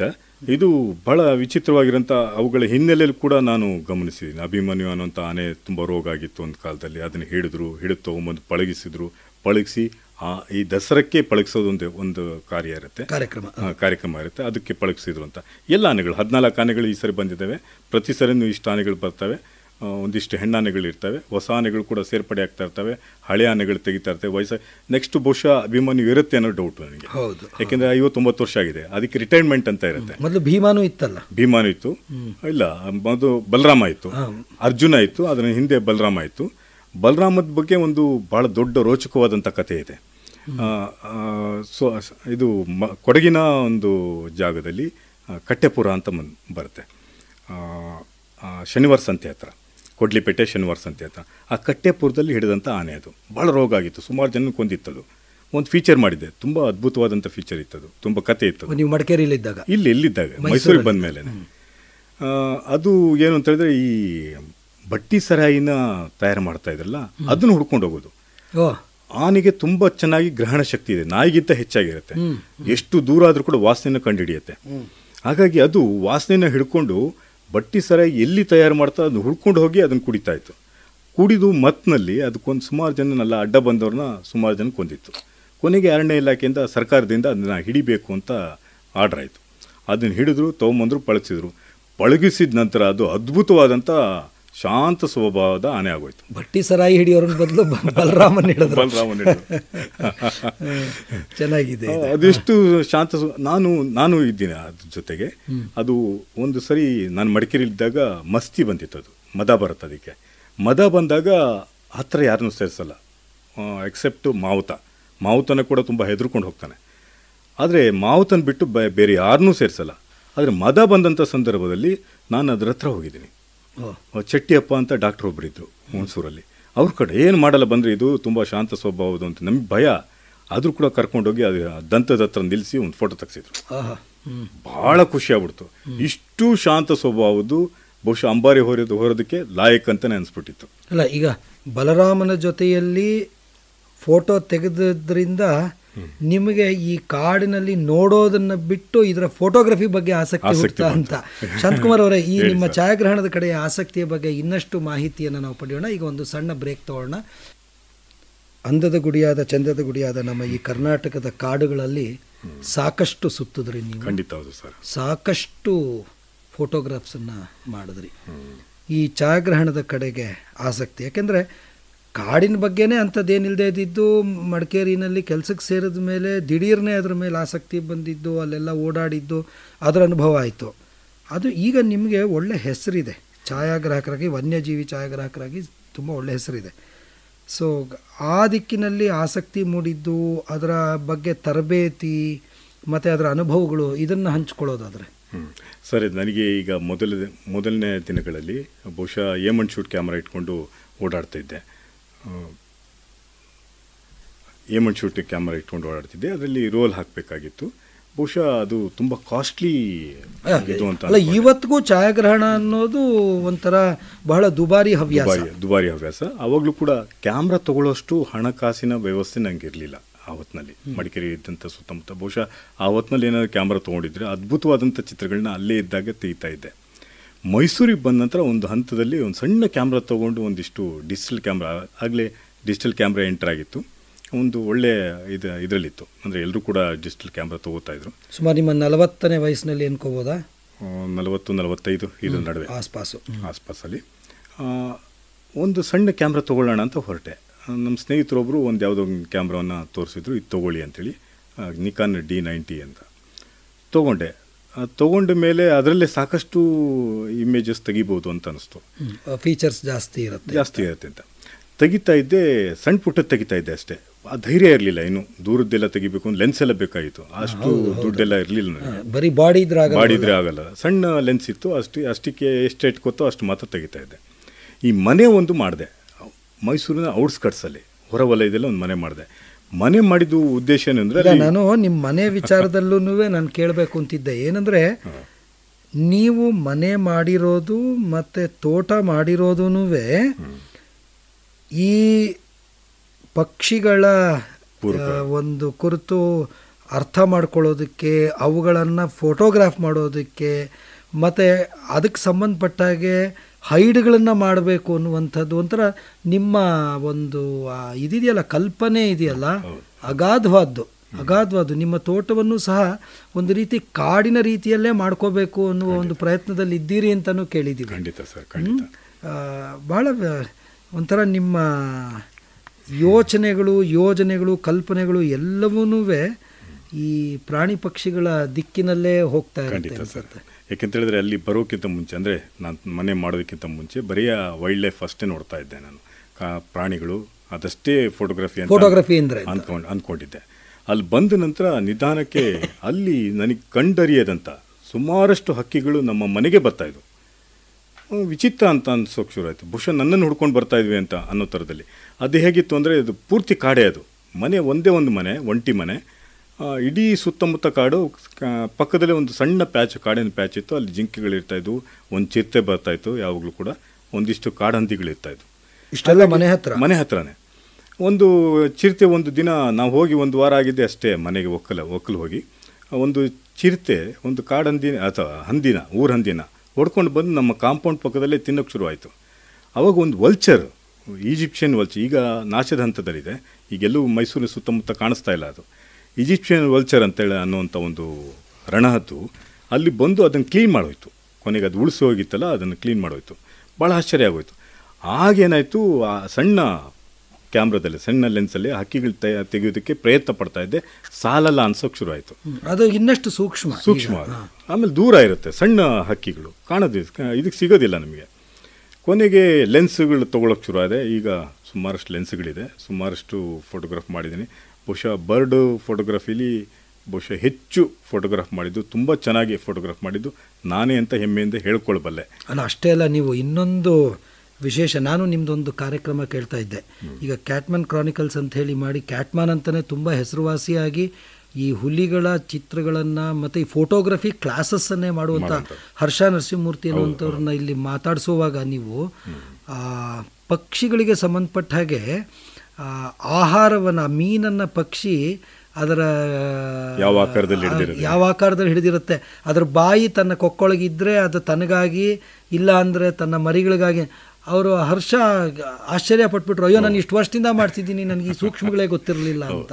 ಇಲ್ಲ, ಹಕ್ಕಿಗಳ ನಡವಳಿಕೆ ಇದೆಯಲ್ಲ ಅದನ್ನು ಮೊದಲು ಅರ್ಥ ಮಾಡ್ಕೊಂಡು, ನಾವು ಫೋಟೋಗ್ರಫಿಗಿಂತ ಮುಂಚೆ ಹಕ್ಕಿಗಳ ಓಡಾಟ, ಹಕ್ಕಿಗಳ ನಡವಳಿಕೆಗಳು, ಅದರ ಜೀವನ ಕ್ರಮ ಇವನ್ನ ಅರ್ಥ ಮಾಡಿಕೊಂಡ್ರೆ ಒಳ್ಳೆ ಫೋಟೋಗ್ರಾಫ್ ಮಾಡೋದಕ್ಕೆ ಸಾಧ್ಯ ಆಗುತ್ತೆ ಅಂತ ನಾನು ಅನ್ಕೊಂಡೆ. ನಿಮ್ಮ ಮನೆಯ ಹಿತ್ತಲಲ್ಲೇ ನಿಮಗೆ ಪಕ್ಷಿಗಳ ಛಾಯಾಗ್ರಹಣಕ್ಕೆ ಸಂಬಂಧಪಟ್ಟ ಹಾಗೆ ಸಾಕಷ್ಟು ಅನುಭವ ಆಗೋಯ್ತು. ಯಾಕೆಂದರೆ ನಮ್ಮ ಮನೆ ಹಿತ್ತಲಲ್ಲೇನೆ, ನಮ್ಮ ಮನೆ ಸುತ್ತಮುತ್ತ ಯಾವ್ಯಾವ ಥರದ ಪಕ್ಷಿಗಳು ಬರ್ತವೆ ಈಗ ನಿಮ್ಮ? ಮೈಗ್ರೇಟರಿ ಬರ್ಡ್ಸ್ ತುಂಬ ಬರ್ತವೆ. ಈಗ ರೆಡ್ ಮುನಿಯಾ ಅಂತ ಕರೀತಾರೆ ಸಾಮಾನ್ಯವಾಗಿ, ಜನಜನಿತವಾಗಿರೋಂಥ ಹೆಸರು. ಬಹುಶಃ ನಾರ್ತ್ ಇಂಡಿಯಾದಿಂದ ಬರುವಂಥದ್ದು, ಅಥವಾ ಆಫ್ಘಾನಿಸ್ತಾನ ಈ ಕಡೆಯಿಂದ ಬರುವಂಥದ್ದು, ಅಥವಾ ಈ ಗುಜರಾತು ಈ ಭಾಗದಿಂದ ಬರುವಂಥ ಪಕ್ಷಿ. ಅದು ನಮ್ಮನೆಯ ಕಾಂಪೌಂಡಿಗೆ ಗೂಡು ಕಟ್ಟೋದು. ಅದು ಇಷ್ಟು ಮಟ್ಟಿಗೆ ಇತ್ತದು. ತುಂಬ ಕೆಂಪುದು ರಕ್ತವರ್ಣದ ಹಕ್ಕಿ ಅದು. ಈಗ ಬರ್ತಾ ಇದೆ, ಅದು ಕಟ್ಟೋಕ್ಕೆ ಶುರು ಆಗ್ತಾ ಇದೆ. ಕೆಂಪು ಅಂದರೆ ಅತ್ಯಂತ ಕೆಂಪು, ಗಂಡು ಭಾಳ ಈಗ ಬಣ್ಣ ಬಂದಿರುತ್ತೆ. ಮೊಟ್ಟೆ ಮಾಡೋಂಥ ಹಂತದಲ್ಲಿ ಅದಕ್ಕೆ ಕಲರ್ ಬರುತ್ತೆ. ಎಲ್ಲ ಹಕ್ಕಿಗಳು ಹಾಗೆ ಬಣ್ಣ ಉಜ್ವಲ ಆಗಿರುತ್ತೆ. ಈಗ ಬರ್ತಾ ಇದೆ. ಆ ಥರದ್ದು ಉಜ್ವಲವಾದಂಥ ಬಣ್ಣದ ಹಕ್ಕಿ ನಮ್ಮ ಮನೆಗೆ ಬರ್ತಾಯಿತ್ತು. ಅದು ಕುತೂಹಲ ಕೆರಳಿಸ್ತಾ ಇತ್ತು. ನಾವು ಕೂತ್ಕೊಂಡೆ ನೋಡ್ತಾ ಇದ್ದೆ, ದಿನ ನೋಡಿದೆ, ಹಕ್ಕಿಗಳನ್ನ ನೋಡ್ತಾ ಕೂತ್ಕೊಳ್ಳೋದು, ಬೆಳಗಿನ ಸಂಜೆವರೆಗೂ ನೋಡೋದು. ಅದೇನು ಮಾಡುತ್ತೆ, ಎಲ್ಲಿ ಹೋಗುತ್ತೆ, ಏನೇನು ತರುತ್ತೆ ಅಂತ. ಅದು ತರೋಂಥ ಹಕ್ಕಿಗಳ ಪುಕ್ಕಗಳಾಗ್ಬೋದು, ಅದು ತರೋಂಥ ಹತ್ತಿ ಉಂಡೆ ಆಗ್ಬೋದು, ಯಾಕೆ ತರುತ್ತಿದ್ದು ಅಂತ ಕುತೂಹಲ ಹುಡ್ತು. ನಿಧಾನಕ್ಕೆ ನೋಡ್ತಾ ಹೋದಾಗ ಅದರ ಎಂಜಿನಿಯರಿಂಗ್ ತಲೆ ಇದೆಯಲ್ಲ, ಭಾಳ ಆಶ್ಚರ್ಯ ಆಯಿತು. ಮನುಷ್ಯರಿಗಿಂತ ಅತಿ ಹೆಚ್ಚು ಅದಕ್ಕೆ ಗೂಡಿಗೆ ಬೇಕಾಗಿರೋಂಥ, ತನ್ನ ಮರಿಗಳಿಗೆ, ತನ್ನ ಮೊಟ್ಟೆಗಳಿಗೆ ಬೇಕಾಗಿರೋಂಥ ಕಾವು ಕೊಡೋದಕ್ಕೆ ಎಷ್ಟು ಸಾಧ್ಯನೋ ಆ ಟೆಂಪ್ರೇಚರ್ ಮೇಂಟೈನ್ ಮಾಡೋದಕ್ಕೆ ಏನೇನು ಬೇಕು ಆ ವಸ್ತುಗಳನ್ನ ಎತ್ಕೊಂಡ್ಬರ್ತಾಯಿತ್ತು. ಈ ಸಗಣಿ ಉಂಡೆಗಳನ್ನ ತರ್ತಾಯಿತ್ತು, ಇದ್ಲುಗಳನ್ನ ತರ್ತಾಯಿತ್ತು. ಮಾಯಿಸ್ಟ್ ಅಬ್ಸರ್ವೇಷನ್ಗೆ ನಿಧಾನವಾಗಿ ಅದು ಅರ್ಥ ಆಗ್ತಾ ಹೋಯಿತು. ಅರ್ಥ ಆಗ್ತಾ ಇದ್ದಂಗೆ ಕುತೂಹಲ ಜಾಸ್ತಿ ಆಗ್ತಾ ಹೋಯಿತು. ನೋಡ್ತಾ ಹೋದೆ, ಸುಮಾರಷ್ಟು ಇಡೀ ಹಕ್ಕಿಗಳನ್ನ ಕಾಯ್ತಾ ಇದೆ. ಒಂದು ಸಣ್ಣ ಘಟನೆ ಹೇಳ್ಬಿಡ್ತೀನಿ, ಅಂತ ಫೀಚರು ಮಾಡಿದ್ದೀನಿ ನಾನು. ಒಂದು ಸನ್ ಬರ್ಡ್ ಅಂತೇಳಿ ಸಾಮಾನ್ಯವಾಗಿ ಎಲ್ಲ ಕಡೆ ಕಾಣುತ್ತೆ, ಹೂ ಹಕ್ಕಿ ಅಂತ ಕರೀತಾರೆ. ಈ ಸನ್ ಬರ್ಡು ಒಂದು ಕಡೆ ಗೂಡು ಕಟ್ಟಿತ್ತು ಮನೆ ಹತ್ರನೇ. ಬೆಳಗಿಂದ ಸಂಜೆವರು ಕಾಯೋದು ಅದನ್ನು. ಒಂದು ಸರಿ ಗೂಡು ಕಟ್ತು, ಮೊಟ್ಟೆ ಇಡ್ತು, ಮರಿ ಮಾಡ್ತು. ಮರಿ ಮಾಡಿದ ತಕ್ಷಣ ಅದೇನಾಯಿತು, ಹುಳುಗಳನ್ನ ತಂದು ಮರಿಗಳಿಗೆ ಫೀಡ್ ಮಾಡ್ತಾಯಿತ್ತು. ಅದು ಹೆಚ್ಚು ಮಕರಂದ ಕುಡಿಯುತ್ತೆ. ಇದರಲ್ಲಿ ಅಂಥದ್ದು ಪರಾಗಸ್ಪರ್ಶ ಕ್ರಿಯೆಯಲ್ಲಿ ಅತ್ಯಂತ ಪ್ರಮುಖವಾದ ಪಾತ್ರ ವಹಿಸುತ್ತೆ. ಆದರೆ ದೊಡ್ಡದಾದ್ಮೇಲೆ ಮಕರಂದ ಮಾತ್ರ ಅದರ ಆಹಾರ. ಅದು ಸಣ್ಣ ಮರಿಗಳಿಗೆ ಈ ಸಣ್ಣ ಹುಳುಗಳನ್ನ ತಂದು ಕೊಡ್ತಾಯಿತ್ತು. ಒಂದು ದಿವಸ ಕೂತ್ಕೊಂಡು ನೋಡ್ತೇನೆ, ಫೋಟೋಗ್ರಫಿ ಎಲ್ಲ ಇಟ್ಕೊಂಡಿದ್ದೀನಿ, ಟ್ರೈಪಾಡ್ ಎಲ್ಲ ಇಟ್ಕೊಂಡಿದ್ದೀನಿ, ಕ್ಯಾಮ್ರಾ ಆನ್ ಮಾಡಿ ಇಟ್ಕೊಂಡಿದ್ದೀನಿ. ಫೋಟೋ ತೆಗೆದೆ, ಸುಮಾರಷ್ಟು ಫೋಟೋಗಳು ತೆಗೆದೆ, ಫೀಡ್ ಮಾಡೋದೆಲ್ಲ ತೆಗೆದೆ. ಮರಿಗಳ ತಲೆಯನ್ನು ಹೊರಗೆ ಹಾಕ್ತಾಯಿದ್ವು. ಒಂದು ದಿವಸ ನೋಡ್ತಾ ಇದ್ದಾಗೇ 2 ಮರಿಗಳು ಅಂಟ್ಕೊಂಡ ಹಾಗೆ ಒಂದು ತಲೆ ಒಂದು ಹೆಣ್ಕೊಂಡು ಮಲ್ಕೊಂಡಿದ್ದಾವೆ ಗೂಡಿನ ಹೊರಗಡೆ. ಅಂದರೆ ಗೂಡಿನ ಬಾಗಿಲ ಹತ್ರ ಹಿಂಗೆ ಮಲ್ಕೊಂಡಿದೆ. ಹೀಗೆ ಇಂಟು ಮಾರ್ಕಲ್ಲಿ ಮಲಗಿದೆ. ಸುಮಾರು ಹೊತ್ತು, 1 ಗಂಟೆ ಆಯಿತು, 2 ಗಂಟೆ ಆಯಿತು, ಹೀಗೆ ಮಲ್ಕೊಂಡಿದೆ. ಯಾಕೆ ಹೀಗೆ ಮಲಗಿದೆ ಅಂತ ಒಂದು ಅನುಮಾನ ಶುರು ಆಯಿತು. ಸ್ವಲ್ಪ ಹೊತ್ತಾಯಿತು, ತಂದೆ ತಾಯಿ ಹಕ್ಕಿಗಳು ಎಲ್ಲೂ ಕಾಣಲಿಲ್ಲ, ಎಲ್ಲೂ ಬರಲೇ ಇಲ್ಲ. 1 ಗಂಟೆ ಆದರೂ ಬರಲಿಲ್ಲ. ನೋಡೋಣ ಅಂತ ಸುಮ್ಮನೆ ಹೋಗಿ ಆ ಗೂಡನ್ನು ಮುಡ್ತೇನೆ, 2 ಸತ್ತು ಹೋಗಿದೆ. ಬಹುಶಃ ನಾನು ಅಂದ್ಕೊಂಡಿದ್ದೆ, ಆ ಫೀಚರ್ಲಿ ನಾನು ಮಾಡಿದ್ದೀನಿ, ನಾನು ಅಂದ್ಕೊಂಡಿದ್ದೇನು ಅಂತೇಳಿದ್ರೆ, ಯಾವುದೋ ಒಂದು ಗೊತ್ತಾಗದ ಹಾಗೆ ಈ ಪೆಸ್ಟಿಸೈಡ್ ಹೊಡಿತಾರಲ್ಲ ರೈತರು, ಯಾವುದೋ ಒಂದು ಹುಳನ್ನು ಹಾಗೆ ತಂದು ಹಾಗೆ ತಿನ್ನಿಸಿದೆ. ಅದು ಆ ಪೆಸ್ಟಿಸೈಡ್ ತಿಂದು ಸತ್ತಂಥ ಹುಳು ಬಹುಶಃ ಅದಕ್ಕೆ ಮಾರಕ ಆಗಿದೆ ಅಂತ ನನಗನ್ನಿಸ್ತು. ಬಹುಶಃ ಇದ್ದಿರಬಹುದು, ನನಗೂ ಗೊತ್ತಿಲ್ಲ. ಅದು ಬಹಳ ಬೇಸರ ಆಗೋಯ್ತು, ಬಹಳ ಖೇದನೀಯ ವಿಚಾರ. ಮತ್ತು ಅಲ್ಲಿಂದ ಆಚೆ ಮೊಟ್ಟೆಗಳಿದ್ದರೆ ಮೊಟ್ಟೆಗಳ ಹತ್ರ ಹೋಗೋದಾಗಲಿ ಅಥವಾ ನೋಡೋದಾಗಲಿ, ಆ ಗೂಡನ್ನು ನೋಡೋದಾಗಲಿ ಹೋಗೋದಿಲ್ಲ. ಈ ಕೆಂಬೂತ ಅಂತ ಒಂದು ನೀವು ನೋಡಿದ್ರಿ, ಜಗತ್ತಿನ ಪಕ್ಷಿ ಲೋಕದ ಅತ್ಯಂತ ವಿಲನ್ ಅದು. ನನಗೆ ಗೊತ್ತಿರೋ ಹಂಗೆ ಅದು ನೋಡ್ತಾ ಇರುತ್ತೆ. ಮೊಟ್ಟೆಗಳಿಡೋದು ನೋಡುತ್ತೆ, ಮರಿಗಳಾಗೋದು ನೋಡ್ತಾ ಇರುತ್ತೆ. ಮರಿಗಳು ಒಂದು ಹಂತಕ್ಕೆ ಬಂದ ತಕ್ಷಣ ಇದು ಎಗರ್ಸ್ಕೊಂಡು ಹೋಗ್ಬಿಡುತ್ತೆ. ಆ ಥರದ್ದು ಒಂದು ಇದಿರುತ್ತೆ. ಈ ಥರ ನೋಡ್ತಾ ಇದ್ದೆ. ಇನ್ನೊಂದು ಹೇಳಲೇಬೇಕು ನಾನು, ಈ ಹಾರ್ನ್ಬಿಲ್ ಜಾತಿಯ ಒಂದು ಹಕ್ಕಿ ಮಾತ್ರ ಇಲ್ಲಿ ಕಾಣಿಸ್ಕೊಡುತ್ತೆ ಮೈಸೂರು ಸುತ್ತಮುತ್ತ. ಇತ್ತೀಚೆಗೆ ಅದು ನಿಮ್ಮ ಮನೆಗೆ ಬರುತ್ತೆ. ಪಪ್ಪಾಯಿ ಮರಕ್ಕೆ ನಾವು ಮರ ಹಾಕಿದ್ವಿ, ಪಪ್ಪಾಯಿ ಹಣ್ಣು ತಿನ್ನಕ್ಕೆ ಬರ್ತಾ ಇರುತ್ತೆ. ಅದು ಒಂದು ನಮ್ಮ ಪರಿಚಯದವರ ತೋಟದಲ್ಲಿ ಗೂಡು ಮಾಡಿತ್ತು. ನನಗೆ ಹಕ್ಕಿಗಳ ಬಗ್ಗೆ ಹೆಚ್ಚು ಗೊತ್ತಿರಲಿಲ್ಲ. ಅದೇ ತಾನೇ ಹಕ್ಕಿ ಲೋಕಕ್ಕೆ ಎಂಟ್ರಿ ಆಗ್ತಾ ಇದ್ದೆ. ಗೂಡು ಮಾಡಿತ್ತು, ಒಂದು 8-10 ಅಡಿ ಎತ್ತರದಲ್ಲಿ ಮಾಡಿತ್ತು. ಫೋಟೋಗ್ರಫಿ ಸರಿ ಆಗಲ್ಲ ಅಂತೇಳಿ ಒಂದು ಮಚಾನ್ ಕಟ್ಟಿದೆ, ಸ್ವಲ್ಪ ದೂರದಲ್ಲಿ ಒಂದು ಮಚಾನ್ ಕಟ್ಟಿದೆ. ಕಟ್ಬಿಟ್ಟು ಸುತ್ತ ನಾವು ಪರದೆ ಕಟ್ಕೋತೀವಿ, ಈ ಪ್ಲಾಸ್ಟಿಕ್ ಪರದೆ ಸಿಗುತ್ತಲ್ಲ ಆ ಥರದ್ದೊಂದು ಕಟ್ಕೊಂಡು ಒಳಗಡೆ ಕೂತ್ಕೊಂಡೆ. ಅದಕ್ಕೆ ಡಿಸ್ಟರ್ಬ್ ಆಗಬಾರ್ದು ಅಂತ ಒಂದು ಕಂಡಿ ಮಾಡಿಬಿಟ್ಟು ಕ್ಯಾಮ್ರಾ ಅದರೊಳಗಿಟ್ಟು ಕಾಯ್ತಾ ಕೂತ್ಕೊಂಡೆ. ಬೆಳಗ್ಗೆ 5:30 ಕೂತ್ಕೊಂಡ್ರೆ 11:30ವರೆಗೂ ಕೂಡ ಕೂತ್ಕೋತೆ, ಅಲ್ಲಾಡಬಾರ್ದು, ಹಂಗೆ ಕೂತ್ಕೋತಾ ಇದ್ದೆ. ಹಾಗೆ ಕೂರ್ತಾಯಿದ್ದೆ ಡೈಲಿ, ದಿನ 5-6 ದಿನ ನೋಡಿದೆ, ಬರ್ತಾನೆ ಇರಲಿಲ್ಲ. ನಾನು ಕೂತಷ್ಟು ಬರ್ತಾ ಇರಲಿಲ್ಲ. ನಾನು ಇಳಿದ ತಕ್ಷಣ ಮರಿಗಳಿಗೆ ತೊಗೊಂಬಂದು ಫೀಡ್ ಮಾಡಿ ಹೋಗೋದು. ಯಾಕೆ ಹಿಂಗೆ ಆಗ್ತಿದೆ ಅಂತ ಕೆಳಗಡೆ ನನ್ನ ಮಗನ ಮೇಲೆ ಕೂರಿಸ್ಬಿಟ್ಟು ಕೆಳಗಡೆ ನೋಡಿದ್ರೆ ನಾನು ಕೂತಿದ್ದೆಲ್ಲವೂ ಕೂಡ ಸ್ಪಷ್ಟವಾಗಿ ಕಾಣ್ತಾ ಇತ್ತು. ಅಷ್ಟು ಅಬ್ಸರ್ವೇಷನ್ ಇತ್ತು ಆ ಹಕ್ಕಿಗೆ. ಸರಿ, ಅವಾಗ ಏನಾಯಿತು ಗೊತ್ತಾಯಿತು, ಇದು ನಾನು ಡಿಸ್ಟರ್ಬ್ ಮಾಡ್ತಾ ಇದ್ದೀನಿ ಹಕ್ಕಿಗೆ ಅಂತ. ಗೋಯಿಂಗ್ ಅಗೇನ್ಸ್ಟ್ ದಿ ನೇಚರ್ ಅಂತಾರಲ್ಲ ಹಾಗೆ. ಆಮೇಲೆ ಕೊನೆಗೆ ಅದಕ್ಕೆ ಏನು ಮಾಡಿದೆ, ಮರೆ ಮಾಡಿದೆ. ತೆಂಗಿನ ಗರಿಗಳನ್ನೆಲ್ಲ ಹೆಣಿಸ್ಬಿಟ್ಟು ಪೂರ್ತಿ ಕವರ್ ಮಾಡಿ ಬರೀ ಕಂಡಿ ಮಾತ್ರ ಬಿಟ್ಟೆ. ಅದಾಗಿ ಕಂಡಿ ಗರಿಗಳು ಹೆಣೆದು ಸುತ್ತ ಇದು ಮಾಡಿದ್ಮೇಲೆ 10 ನಿಮಿಷ ಬಿಟ್ಟು ನೋಡ್ತೀನಿ, ಮರಿಗೆ ತಂದು ಕೊಡ್ತು ಹಕ್ಕಿ. ಹುಳ ಅದು ಇದು ತಂದು ಕೊಡ್ತು. ಭಾಳ ಅದ್ಭುತವಾದಂಥ ಆಹಾರ ಪದ್ಧತಿ ಇದೆ. ಅದು ಒಳ್ಳೆ ಫೋಟೋಗ್ರಾಫ್ಸ್ ಆಗಿತ್ತು, ತುಂಬ ಅದ್ಭುತವಾದಂಥ ಫೋಟೋಗ್ರಾಫ್ಸ್ ಆಯಿತು. ನೀವು ಈ ಫೋಟೋಗ್ರಾಫ್ಸ್ ಅಂದಾಗ ಮೊದಲೇ ನಾವು ಕಾರ್ಯಕ್ರಮದಲ್ಲೂ ಹೇಳ್ತಾ ಇದ್ವಿ, ಬಹಳ ದುಬಾರಿ ಹವ್ಯಾಸ. ಹೌದು, ಖಂಡಿತ. ಹೌದು. ಒಂದು ಫೋಟೋ ಎಕ್ಸಿಬಿಷನ್ನು ಮಾಡಿದ್ರಿ ಚಿತ್ರಕಲಾ ಪರಿಷತ್ತಲ್ಲಿ ಕಳೆದ ಒಂದು 2 ವರ್ಷಗಳ ಕೆಳಗೆ. 22 ಡಿಸೆಂಬರ್ 23ಕ್ಕೆ ಶುರು ಮಾಡಿದ್ದು. ಬಹಳ ಒಳ್ಳೆ ಸಕ್ಸಸ್ಫುಲ್ ಇದಾಯ್ತು ಅದು.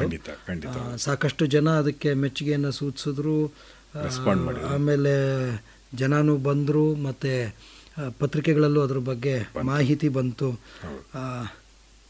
ಆದರೆ ಈ ದುಬಾರಿ ಹವ್ಯಾಸದಲ್ಲಿ ಹಣ ಕಳ್ಕೊಂಡಿದ್ದೇ ಕಳ್ಕೊಂಡಿದ್ದೇ ಜಾಸ್ತಿ ಅದು ಯಾಕೆಂದರೆ ಅದನ್ನು ಹೇಳೋಕ್ಕಾಗೋದಿಲ್ಲ. ಯಾಕೆಂದರೆ ಈ ಚಟ ಅಂತ ಇದೆಯಲ್ಲ, ಇದು ಒಂದು ರೀತಿ ಒಳ್ಳೆ ಚಟ ಸಹಿಸ್ಕೊಳ್ಬೋದು. ಈ ಥರದ ಹವ್ಯಾಸಗಳಿದ್ದಾಗ ಬಹುಶಃ ಹಣದ ಬಗ್ಗೆ ನಾವು ಲೆಕ್ಕ ಇಡೋದಕ್ಕೂ ಕೂಡ ಭಾಳ ಕಷ್ಟ ಆಗುತ್ತೆ.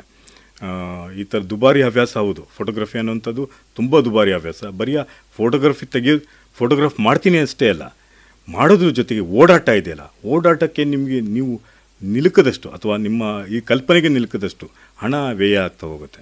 ಸುಮ್ಮನೆ ನೀವು ಇಲ್ಲಿಂದ ಸತ್ತಾಲಿಗೆ, ನಾನು ಉತ್ತರಾಖಂಡಿಗೆ ಒಂದು 3 ಸರಿ ಹೋಗಿದ್ದೀನಿ. ಉತ್ತರಾಖಂಡಿಗೆ ಹೋಗಿ ಬರೋಷ್ಟರಲ್ಲಿ ಒಂದು ಸರಿ ಹೋಗಿ ಬಂದರೆ ನಿಮಗೆ 60-70 ಸಾವಿರ ರೂಪಾಯಿ ಖರ್ಚಾಗುತ್ತೆ ಬರೀ 5 ದಿನಕ್ಕೆ. ಅದೆಲ್ಲಿಂದ ತೆಗಿಬೇಕು?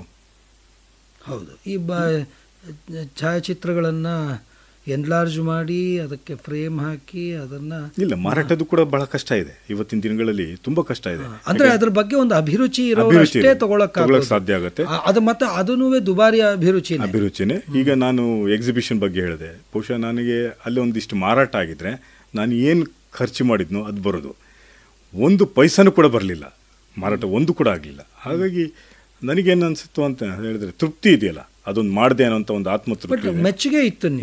ಜನ ನಿಮ್ಮ ಛಾಯಾಚಿತ್ರಗಳನ್ನು ಮೆಚ್ಕೊಂಡ್ರು, ಒಳ್ಳೆ ಪ್ರತಿಕ್ರಿಯೆ ಇತ್ತು. ಆ ಮೆಚ್ಕೊಂಡಿಂತ ಪ್ರಶಸ್ತಿ ಇದೆಯಲ್ಲ, ಅದಕ್ಕಿಂತ ದೊಡ್ಡದು ಯಾವುದು ಇಲ್ಲ. ಬಹುಶಃ ಉಳಿದ ಎಲ್ಲ ನಷ್ಟಗಳನ್ನು ಅವು ಕಮ್ಮಿ ಮಾಡಿಬಿಡುತ್ತೆ. ಕೆಳಗಡೆ ನಾವು ಶಾಂತಕುಮಾರ್ ಜೊತೆನಲ್ಲಿ ಮಾತಾಡ್ತಾ ಇದ್ದೀವಿ, ಅವರ ಅನುಭವಗಳನ್ನು ತಿಳ್ಕೊತಾ ಇದ್ದೀವಿ, ಅವರಿಗೆ ಇರುವ ಈ ಪಕ್ಷಿ ಜ್ಞಾನದ ಬಗ್ಗೆ ಮಾಹಿತಿನ ತಗೊಳ್ತಾ ಇದ್ವಿ. ಇದಲ್ಲದಿರ ಅವರ ಪ್ರದರ್ಶನಗಳಲ್ಲಿ ಬರೀ ಪಕ್ಷಿಗಳದಲ್ಲ, ಹಲವಾರು ವನ್ಯಜೀವಿಗಳ ಛಾಯಾಚಿತ್ರಗಳನ್ನು ಇಟ್ಟಿದ್ದರು. ಅವಳ ಬಗ್ಗೆ ಇನ್ನೊಂದಷ್ಟು ಮಾಹಿತಿಯನ್ನು ತಗೊಳ್ಳೋಣ. ಈಗ ಒಂದು ಬ್ರೇಕ್ ತಗೊಳ್ಳೋಣ. ಕಾಡಿನೆಲ್ಲ ಕಥೆಗಳಿಗೆ ಮತ್ತೆ ನಿಮಗೆಲ್ಲ ಸ್ವಾಗತ. ಕೇಳಿದ್ರೆ ಶಾಂತಕುಮಾರ್ ಜೊತೆಯಲ್ಲಿ ನಾವು ಮಾತಾಡ್ತಾ ಇದ್ದೀವಿ, ಅವರ ಅನುಭವಗಳನ್ನು ತಿಳ್ಕೊಳ್ಳೋ ಒಂದು ಸಣ್ಣ ಪ್ರಯತ್ನ ಮಾಡ್ತಾ ಇದ್ದೀವಿ. ಅವ್ರಿಗಿರುವ ಈ ಅಗಾಧ ಅನುಭವದಲ್ಲಿ ಒಂಥರ ಆ ಮೇಲ್ಪದರದ ವಿಚಾರಗಳನ್ನು ಮಾತ್ರ ನಾವು ತಿಳ್ಕೊಳ್ಳೋಕ್ಕೆ ಸಾಧ್ಯ ಆಗ್ತಾ ಇದೆ. ಹಾಗೆ ಅವರು ಕಾಡಿನಲ್ಲಿನ ಕಥೆಗಳಲ್ಲಿ ಬೇರೆ ಬೇರೆ ಅಧಿಕಾರಿಗಳನ್ನು ಅಥವಾ ಆಸಕ್ತರನ್ನು ಕರೆದು ಸಂದರ್ಶನ ಮಾಡ್ತಿದ್ದಾರೆ. ಅದೇ ರೀತಿ ಶಾಂತಕುಮಾರ್ ಜೊತೆನಲ್ಲೇ ಒಂದು ಸರಣಿಯನ್ನೇ ಪ್ರಾರಂಭ ಮಾಡ್ಬೋದು ಪಕ್ಷಿಗಳ ಕಥೆಗೆ ಸಂಬಂಧಪಟ್ಟ ಹಾಗೆ. ಅಷ್ಟು ಅವರ ಇಲ್ಲಿರುವ ಅನುಭವಗಳು. ನಿಮ್ಮ ಈ ಪಕ್ಷಿಗಳ ಅನುಭವದ ಜೊತೆಗೆ ನಿಮ್ಮ ಈ ಇದಿತ್ತಲ್ಲ, ಎಕ್ಸಿಬಿಷನ್ ಇತ್ತಲ್ಲ, ಅಲ್ಲೂ ಬೇರೆ ಬೇರೆ ಕಾಡು ಪ್ರಾಣಿಗಳದು, ಹುಲಿದಿರಬಹುದು, ಚಿರತೆದಿರಬಹುದು, ಪ್ಯಾಂಥರ್ಗಳದು, ಆಮೇಲಿಂದ ಆನೆಗಳದು, ಕಾಡು ಹಂದಿದು, ಹೀಗೆ ಹಲವಾರು ಚಿತ್ರಗಳು ಮತ್ತು ಅದ್ಭುತವಾದ ಲೈಟಿಂಗ್ನಲ್ಲಿ ತೆಗೆದಂಥವು ಇದ್ವು. ಬಹುಶಃ ಇವೆಲ್ಲ ನೀವು ನಿಮ್ಮ ಮನೆಯ ಹಿತ್ತಲಲ್ಲಿ ತೆಗೆಯೋದಕ್ಕೆ ಸಾಧ್ಯವಿಲ್ಲದೆ, ಅದು ಬಂಡೀಪುರ ಇರ್ಬೋದು, ನಾಗರಹೊಳೆ ಇರ್ಬೋದು, ಕಾರ್ಬೆಟ್ ಇರ್ಬೋದು, ಇಂಥ ಕಡೆ ಹೋಗಿದ್ದು. ಜೊತೆಗೆ ನೀವು ಕೀನ್ಯಾದ ಮಸೈಮಾರಾಗೆ ಸಹ ಒಂದೆರಡು ಸತಿ ಹೋಗಿ ಬಂದ್ರಿ, ಅಲ್ಲಿನೂ ಅದರ ಅನುಭವವನ್ನು ಪಡ್ಕೊಂಡ್ರಿ. ಇವೆಲ್ಲವನ್ನು ಒಟ್ಟಾಗಿಟ್ಕೊಂಡು ಈ ಸೆಗ್ಮೆಂಟಲ್ಲಿ ನೀವು ಹೇಳೋದಾದರೆ ಅನುಭವಗಳು ಬಂಡೀಪುರದ್ದೇ ಇರ್ಬೋದು, ಕಾರ್ಬೆಟ್ದಿರ್ಬೋದು, ಮಸೈಮಾರಾದಿರಬಹುದು, ಹಾಗೆ ತುಲನೆ ಮಾಡ್ತೀರಿ ಅದರದ್ದು ಅನುಭವ?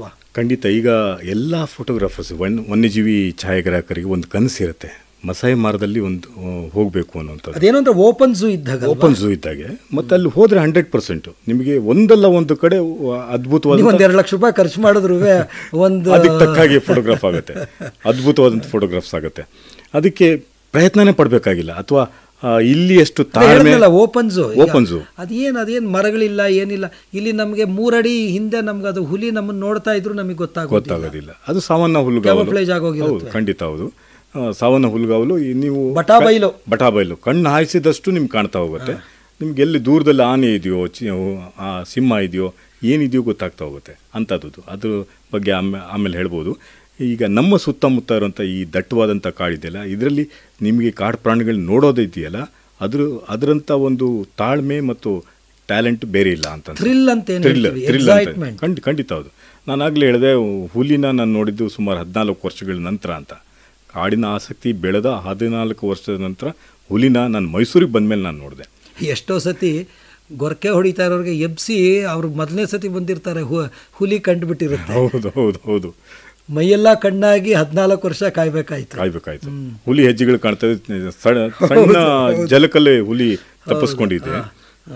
ಅದರ ಸ್ಕ್ಯಾಟ್ಗಳು ಕಾಣುತ್ತೆ, ಅದರ ಮಾರ್ಕ್ಗಳು ಕಾಣುತ್ತೆ. ಬಹುಶಃ ನಾನು ನೀವು ಕೂಡ ಒಂದು ಹುಲಿ ಗಣತಿಗೆ ಹೋದಾಗ ಬಹಳ ಅದ್ಭುತವಾದಂಥ ಅನುಭವ. ಬಹುಶಃ 3 ದಿನ ನಾವು ಕಾಡಿಸುತ್ತಿದ್ದೀವಿ, ಎಲ್ಲೂ ಕೂಡ ಯಾವ ಪ್ರಾಣಿನೂ ಕಂಡಿರಲಿಲ್ಲ. ಹೌದು, ಹುಲಿ ಬಿಡಿ, ಒಂದು ಜಿಂಕೆ, ಒಂದು ಏನು ಕಂಡಿಲ್ಲ. ಅದು ಡಿಸೆಂಬರ್ ಹೊತ್ತಿನಲ್ಲಿ ಬಹುಶಃ ಹುಲಿ ಕಾಣುವಂತ ಒಂದು ಹಂತ ಅದು. ಹೊತ್ತಿನಲ್ಲಿ ಅದಕ್ಕಾಗಿ ಜನಗಣತಿನ ಅವತ್ತಿನಲ್ಲೇ ಇಟ್ಕೋತಾರೆ, ಹುಲಿ ಗಣತಿ ಮಾಡ್ತಾರೆ. ಅವಾಗ ಇರ್ಲೇ ಇಲ್ಲ, ಹುಲಿಗಳೇ ಕಂಡಿರ್ಲಿಲ್ಲ. ಆದ್ರೆ ನಮಗೆ ಹುಲಿಯ ಸೆನ್ಸ್ ಇರ್ತಾ ಇತ್ತು, ಕಾಣಿಸ್ತಾ ಇತ್ತು. ಹೌದು, ಅದು ಇಲ್ಲಿ ಓಡಾಡಿರೋದ್ರ ಸೂಚನೆಗಳಿರ್ತಾ ಇತ್ತು. ಒಂದ್ಸರಿ ನಿಮ್ಗೆ ಬಹುಶಃ ನೆನಪಿರ್ಬೋದು, ರಾತ್ರಿ ನಾವು ಕಲ್ಕೆರೆಯಿಂದ ಚಮ್ಮನಹಳ್ಳ ಕಡೆಗೆ ಹೊರಡ್ತಿದ್ವಿ, ಬಂಡೀಪುರದ ಕಡೆ ಹೋಗ್ಬೇಕು ಅಂತ ಕಾಡಲ್ಲೇನೆ ಹೋಗ್ತಾ ಇದ್ವಿ.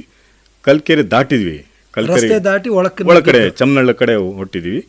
ಗೇಟ್ ಓಪನ್ ಆಗಿ ಜೀಪ್ ಸ್ವಲ್ಪ ಮುಂದೆ ಹೋಗಿದೆ ಅಷ್ಟೇ. ಒಂದು ಕಾಡೆಮ್ಮೆ ಬಂದು ಎದುರುಗಡೆ ನಿಂತ್ಕೋತು. ರಾತ್ರಿ ಜೀಪಿನ ಹೆಡ್ಲೈಟಿಗೆ ಅಡ್ಡ ನಿಂತ್ಕೊಂಡು ನಾವು ನೋಡ್ತಾ ಇದ್ದಾಗೇನೆ ಅದರ ಮುಂದಿನ ಮುಂಗಾಲಿನ ಚರ್ಮ ಕೆಳಗೆ ಭಾಗ ನೇತಾಡ್ತಾ ಇತ್ತು. ಬಹುಶಃ ಡ್ರೈವರ್ ಹೇಳ್ತಾ ಇದ್ದ ನಮ್ಮ ಜೊತೆಗಿರೋನು, ಸರ್ ಎಲ್ಲ ಹುಲಿ ಹೊಡೆದು, ಹುಲಿನೇ ಹೊಡಿಯೋಕ್ಕೆ ಸಾಧ್ಯ ಆಗೋದು ಕಾಡೆಮ್ಮೆಗೆ, ಹುಲಿ ಹೊಡೆದಿದೆ ಸರ್, ಅದೆಲ್ಲೋ ಇಲ್ಲೆಲ್ಲೋ ಇದೆ, ತಕ್ಷಣ ಹೊಡೆದಿದೆ, ಈಗ ಹೊಡೆದಿದೆ, ಅದು ರಕ್ತ ಸುರಿತಾ ಇದೆ ನೋಡಿ ಅಂತ. ಅದು ಕಾಡೆಮ್ಮೆ ರಕ್ತ ನೆಕ್ಕೋದು. ಸ್ವಲ್ಪ ಹೊತ್ತು ಜನಗಳಿದ್ವಲ್ಲ, ಹಾಗಾಗಿ ಅಲ್ಲಿ ನಿಂತ್ಕೊಂಡಿರೋದು. ಸುಮಾರು ಹೊತ್ತಾದ್ಮೇಲೆ ಅದು ದಾರಿ ಬಿಟ್ಟ ಮೇಲೆ ನಾವು ಮುಂದುವರೆದ್ವಿ. ಅವಾಗ ಅವನು ಡ್ರೈವರ್ ಹೇಳ್ದ, ಬಹುಶಃ ನೆನಪಿದೆ ನಿಮಗೆ, ಇಲ್ಲ ಸರ್ ಇದು ಹುಲಿ ಹೊಡಿಯತ್ತಿದು, ಬಿಡೋದಿಲ್ಲ ಇದನ್ನ, ಅಲ್ಲೇ ಪಕ್ಕದಲ್ಲಿ ಇರುತ್ತೆ, ಅದು ನಮಗೆ ನಾವಿರೋದ್ರಿಂದ, ನಮ್ಮ ಲೈಟ್ ಇರೋದ್ರಿಂದ ಅದು ಬರ್ತಾ ಇಲ್ಲ ಈಚೆ ಅನ್ನೋ ಮಾತು ಹೇಳಿದ್ರು. ಆಮೇಲೆ ಒಂದು ದಿವಸ ನಾನು ನೀವು ಕೂಡ ಒಂದು APC ಕ್ಯಾಂಪಲ್ಲಿ, ಆಂಟಿ ಪೋಚಿಂಗ್ ಕ್ಯಾಂಪ್, ಅಲ್ಲಿ ಕೂಡ ಉಳ್ಕೊಂಡಿದ್ವಿ. ಒಬ್ಬನಿಗೆ ಬೆಳಗ್ಗೆನೆ ಹುಲಿ ಕಂಡಿದೆ, ಒಬ್ಬ ವಾಚರಿಗೆ, ಅವನು ಓಡ್ ಬಂದಿಯಾನೆ. ನಾವು ಹೋಗಿ ಎಲ್ಲ ಹುಡುಕಿದ್ವಿ, ಹುಲಿ ಕಾಣಲಿಲ್ಲ. ಆಮೇಲೆ ನಾವು ಸ್ಕ್ಯಾಟ್ಗಳನ್ನ ಹುಡುಕ್ತಾ ಹೋದ್ವಿ. ಅದರಲ್ಲಿ ಮುಳ್ಳಹಂದಿಯ ಮುಳ್ಳುನೂ ಕಾಣಿಸ್ಕೋತು. ಇದು ಸಾಂಬಾರ್ ಜಿಂಕೆಯ ಕೂದಲು ಕೂಡ ಇತ್ತು, ಅದರಲ್ಲಿ ದಂತಗಳೆಲ್ಲ ಇದ್ವು. ಇವೆಲ್ಲ ನೋಡ್ತಾ ಇದ್ವಿ. ಈ ಥರ ಸುಮಾರಷ್ಟು ಕಡೆ ಈ ಥರ ಮಿಸ್ ಆಗ್ತಾ ಇದೆ. ಮೊದಲ ಬಾರಿ ಹುಲಿ ತುಂಬ ಹತ್ತಿರದಲ್ಲಿ, ತುಂಬ ಹತ್ತಿರ ಅಂದರೆ ತುಂಬ ಹತ್ತಿರ, 3 ಇಂಚು ದೂರದಲ್ಲಿ ಕಂಡಿದ್ದು ಅಂತ ಹೇಳಿದ್ರೆ ಬಂಡೀಪುರದಲ್ಲಿ. ಅಲ್ಲೊಂದು ಪ್ರಿನ್ಸ್ ಅಂತ ಒಂದು ಫ್ಯಾಮಿಲಿಯರ್ ಕಾಣ್ತಾ ಇತ್ತು. ಆ ಹುಲಿ ಬಹುಶಃ ಕರ್ಕೊಂಡೋದ, ತೋರಿಸ್ತಾ ಅವನು ಹುಲಿ ಇದೆ ಸರ್ ಅಂತೇಳಿ. ಹೋಗಿ ಕಾಯ್ತಾ ಇದ್ದಂಗೆ ಹುಲಿ ಬಂತದು, ಒಂದು ಪೊದೆಯಿಂದ ಹೊರಗೆ ಬಂತು. ಹೊರಗೆ ಬರ್ತಾ ಇದ್ದಾಗ ಅದೇನಾಗೋದು, ಮನುಷ್ಯರು ನೋಡಿದ ತಕ್ಷಣ ಹತ್ತಿರ ಬರೋದು. ಬಂದು ನಾವು ಕೂತು ಜಾಗದಲ್ಲೇ ಜೀಪಿಗೆ ಹಿಂಗೆ ಸೌರಿ, ಬಾಡಿನ ಸೌರಿ, ಹಿಂಗೆ ದೇಹವನ್ನು ಸೌರಿ ಹೋಯ್ತು. 14 ವರ್ಷದಿಂದ ನೋಡಿಲ್ವಲ್ಲ, ನೋಡ್ಕೊಂಡು ಹೇಗಾಗಿರ್ಬೋದು ನನಗೆ ಅಷ್ಟು ಹತ್ತಿರದಲ್ಲಿ ಆ ಹುಲಿನ ನೋಡಿದ್ದು ಅಂತೇಳಿದ್ರೆ.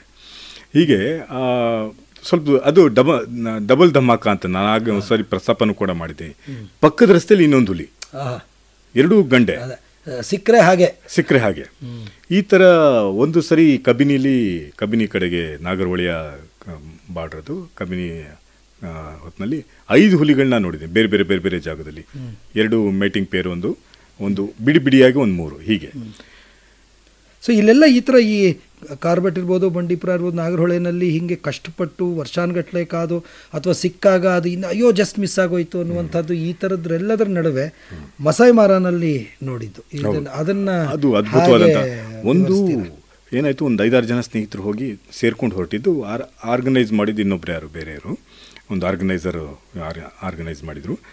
ಹೋಗಿದ್ದೀವಿ. ನಮ್ಮ ಸ್ನೇಹಿತರ ಮನೆ ಒಂದಿದೆ ನೈರೋಬಿನಲ್ಲಿ. ಅವ್ರ ಮನೇಲಿ ಇವರೆಲ್ಲ ಮೊದಲೇ ಹೋಗಿ ಉಳ್ಕೊಂಡ್ಬಿಟ್ಟಿದ್ದಾರೆ. ನನ್ನ ಫ್ಲೈಟ್ ಬೇರೆ, ಅವ್ರ ಫ್ಲೈಟ್ ಬೇರೆ.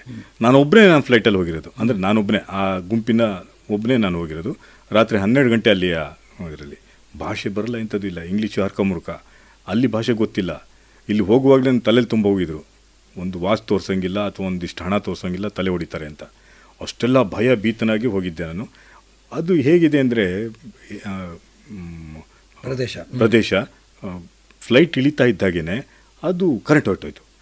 ಅಂಥ ಇದರಲ್ಲಿ ಕರೆಂಟ್ ಹೋಗೋದು ಅಂದರೆ ಭಾಳ ಆಶ್ಚರ್ಯಕರ ಸಂಗತಿ. ಅದು ಇಡೀ ಕಗ್ಗತ್ಲು ಪೂರ್ತಿ.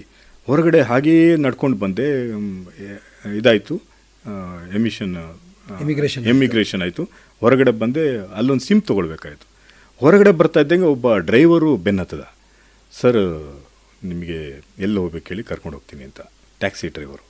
ನನಗಿಲ್ಲಿ ಇದೆಲ್ಲ ಗೊತ್ತಿತ್ತಲ್ಲ, ಕತೆ ತುಂಬಿದ್ರಲ್ಲ, ನನಗೆ ಭಯ ಆಗೋಕ್ಕೆ ಶುರು ಆಯಿತು, ಏನೋ ಮಾಡ್ತಾನೆ ಅಂತ.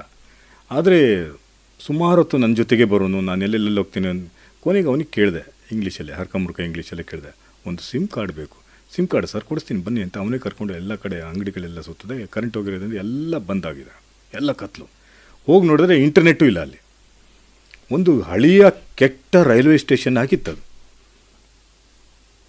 ಏರ್ಪೋರ್ಟು. ಸರಿ, ಅಲ್ಲಿ ಹೋದರೆ ಎಲ್ಲೂ ಕೂಡ ಸಿಮ್ ಕಾರ್ಡು ಸಿಗಲಿಲ್ಲ. ಸರ್ವರ್ ಡೌನ್ ಆಗಿದೆ, ಸಿಮ್ ಕಾರ್ಡ್ ಸಿಗಲೇ ಇಲ್ಲ. ಈಗೆಲ್ಲ ಸಾಕಷ್ಟು ಈಗ ಡೆವಲಪ್ ಆಗಿದೆ. 2ನೇ ಸರಿ ಹೋದ ನಂತರ ಅದು ಇಡೀ ಇದೇ ಚೇಂಜ್ ಆಗೋಗಿತ್ತು, ಬದಲಾಗೋಗಿತ್ತು. ತುಂಬ ಹೈಟೆಕ್ ಬೆಂಗಳೂರು ಏರ್ಪೋರ್ಟ್ ನೋಡ್ದಂಗಿತ್ತು ನನಗೆ, ಅಷ್ಟರ ಮಟ್ಟಿಗೆ ಚೇಂಜ್ ಆಗಿತ್ತು. ಆ ಹೊತ್ತಿನಲ್ಲಂತೂ ಮೊದಲ ಬಾರಿ ಹೋದಾಗ ಹಾಗಾಗಿತ್ತು. ಸ್ನೇಹಿತರು ಎಲ್ಲಿದ್ದಾರೆ ಅಂತ ಗೊತ್ತಿಲ್ಲ. ಆ ಥರದ ಅನುಭವದಿಂದ ನೀವು ಆ ಸಫಾರಿಗೆ ಹೊರಟಾಗ ಭಾಳ ಇದಾಯಿತು. ಆಮೇಲೆ ಏನಾಯಿತು, ಮೊದಲ ದಿನಾನೇ ಒಂದು ತಲತ್ ಅಂತ ಒಂದು ನದಿ ಹರಿಯುತ್ತೆ, ಒಂದು ತೊರೆ. ಅದು ನಾವು ಹೋಗಿದ್ದು ಹೊತ್ತು ಸೆಪ್ಟೆಂಬರಲ್ಲಿ. ಆ ಹೊತ್ತಿನಲ್ಲೆಲ್ಲ ಡ್ರೈ ಆಗಿತ್ತದು, ಹಾಗಾಗಿ ನೀರಿರಲಿಲ್ಲ. ಅದರ ದಡದಲ್ಲೇ ಅದು ಕ್ಯಾಂಪ್ ಇತ್ತು ನಮ್ಮದು. ಅಲ್ಲಿರ್ತಾಯಿದ್ವಿ. ಅಲ್ಲಿಂದ ಮೊದಲ ಸಫಾರಿ ಬೆಳಗ್ಗೆ 5:15 ನಾವು ಕ್ಯಾಂಪ್ ಬಿಟ್ಟಿದ್ವಿ. 5:15 ಹೋಗ್ತಾ ಇದ್ದಾಗೇ, ಈ ಕ್ಯಾಂಪ್ ಬಿಟ್ಟು ಒಂದು ಸ್ವಲ್ಪ ದೂರ, ಅರ್ಧ ಕಿಲೋಮೀಟ್ರ್ ಆಗಿಲ್ಲ, ಅಷ್ಟು ದೂರ ಬರ್ತಾ ಇದ್ದಾಗೇ ಒಂದು ಹೈನಾ, ಈ ವೈಲ್ಡರ್ ಬೀಸ್ಟ್ ಅಂತ ಇದೆ, ಅದರ ತಲೆನೇ ಎತ್ಕೊಂಡ್ಬರ್ತಾ ಇದೆ. ಬಹುಶಃ ಸಿಂಹ ಏನೋ ತಿಂದುಬಿಟ್ಟಿದೆ. ಅದರ ಉಳಿದಿದ್ದ ಸ್ಕ್ಯಾವೆಂಜರ್, ಅದು ಹೈನಾ ಗೊತ್ತಲ್ಲ, ಸ್ಕ್ಯಾವೆಂಜರ್. ಒಂದು ತಲೆನೇ ಎತ್ಕೊಂಡ್ಬರ್ತಾ ಇದೆ. ಅದ್ಭುತವಾದ ಲೈಟಿಂಗ್ಸಲ್ಲಿ, ಬ್ಯಾಕ್ ಲೈಟು, ಫ್ರಂಟ್ ಲೈಟು ಎಲ್ಲ ಅದ್ಭುತವಾಗಿ ಸಿಕ್ಬಿಡ್ತು. ಫಸ್ಟ್ ಎಂಟ್ರಿನೇ ಅದು ನಮಗೆ. ಅವತ್ತು ಇಡೀ ದಿನ ಒಳ್ಳೆ ಫೋಟೋಗ್ರಾಫ್ ಆಯಿತು. ಅಲ್ಲಿ ಆಗ್ತಿದ್ದಂಗೆ 9 ಗಂಟೆವರೆಗೂ ಅಲ್ಲಿದ್ವಿ. ಅದ್ರ ಜೊತೆಗೆ ಒಳ್ಳೆ ಬಿಸಿಲು ಏರ್ತಾಯಿತ್ತು. ಹೇಳ್ತಾ ಇದ್ದಂಗೆ ಒಂದು ಮೆಸೇಜ್ ಬಂತು ಅವನಿಗೆ, ನಮ್ಮ ಡ್ರೈವರಿಗೆ, ಸರ್ ಲೈನ್ ಕಿಲ್ ಆಗ್ತಾಯಿದೆ ಅಂತೇಳಿ. ಲೈನ್ ಕಿಲ್ಲು.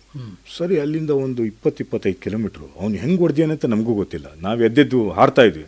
ಅದು ಸವನ ಹುಲ್ಗಾವಲು, ಎಲ್ಲಿ ಬೇಕಾದ್ರೂ ಹೆಂಗೆ ಬೇಕಾದ್ರೂ ಹೊಡ್ಬೋದು.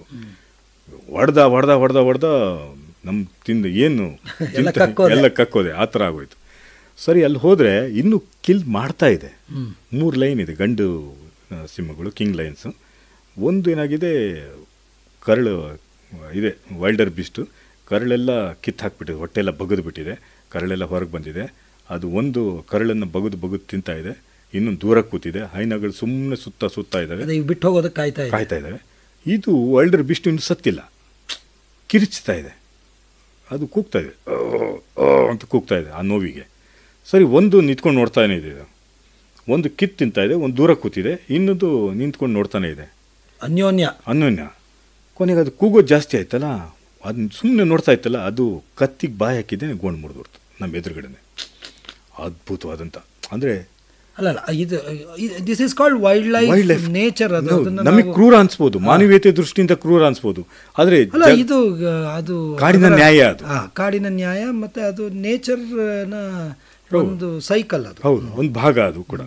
ಹಾಗೆ ನೋಡ್ತಾ ಇದ್ವಿ, ಅದ್ಭುತವಾದ. ಅದು ಹೇಳ್ತಾ ಇದ್ದಂಗೆ ಅದು ನೋಡ್ತಾ ಫೋಟೋಗ್ರಾಫ್ ಮಾಡಿದೆ, ಅದ್ಭುತವಾದ ಫೋಟೋಗ್ರಾಫ್ಸ್ ಆಯಿತು, ವಿಡಿಯೋ ಎಲ್ಲ ಮಾಡಿಕೊಂಡೆ.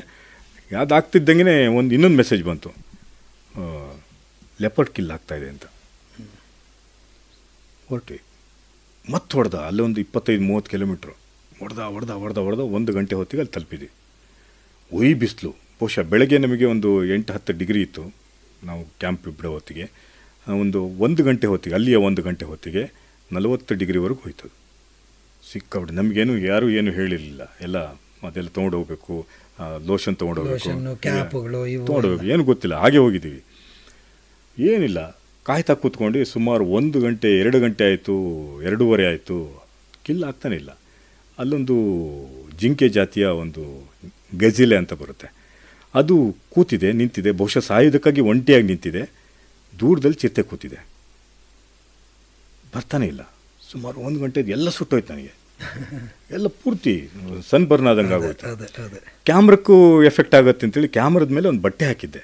ಅದೇ ಅದು ಕರೆಕ್ಟಾಗಿ ಅದು ಬಂತು. ಸುಮಾರು 2-2.5 ಗಂಟೆ ಕಾದ ಮೇಲೆ ಚೇಸ್ ಮಾಡೋಕ್ಕೆ ಶುರು ಮಾಡ್ತು, ಅಟ್ಯಾಕ್ ಮಾಡೋದಕ್ಕೆ.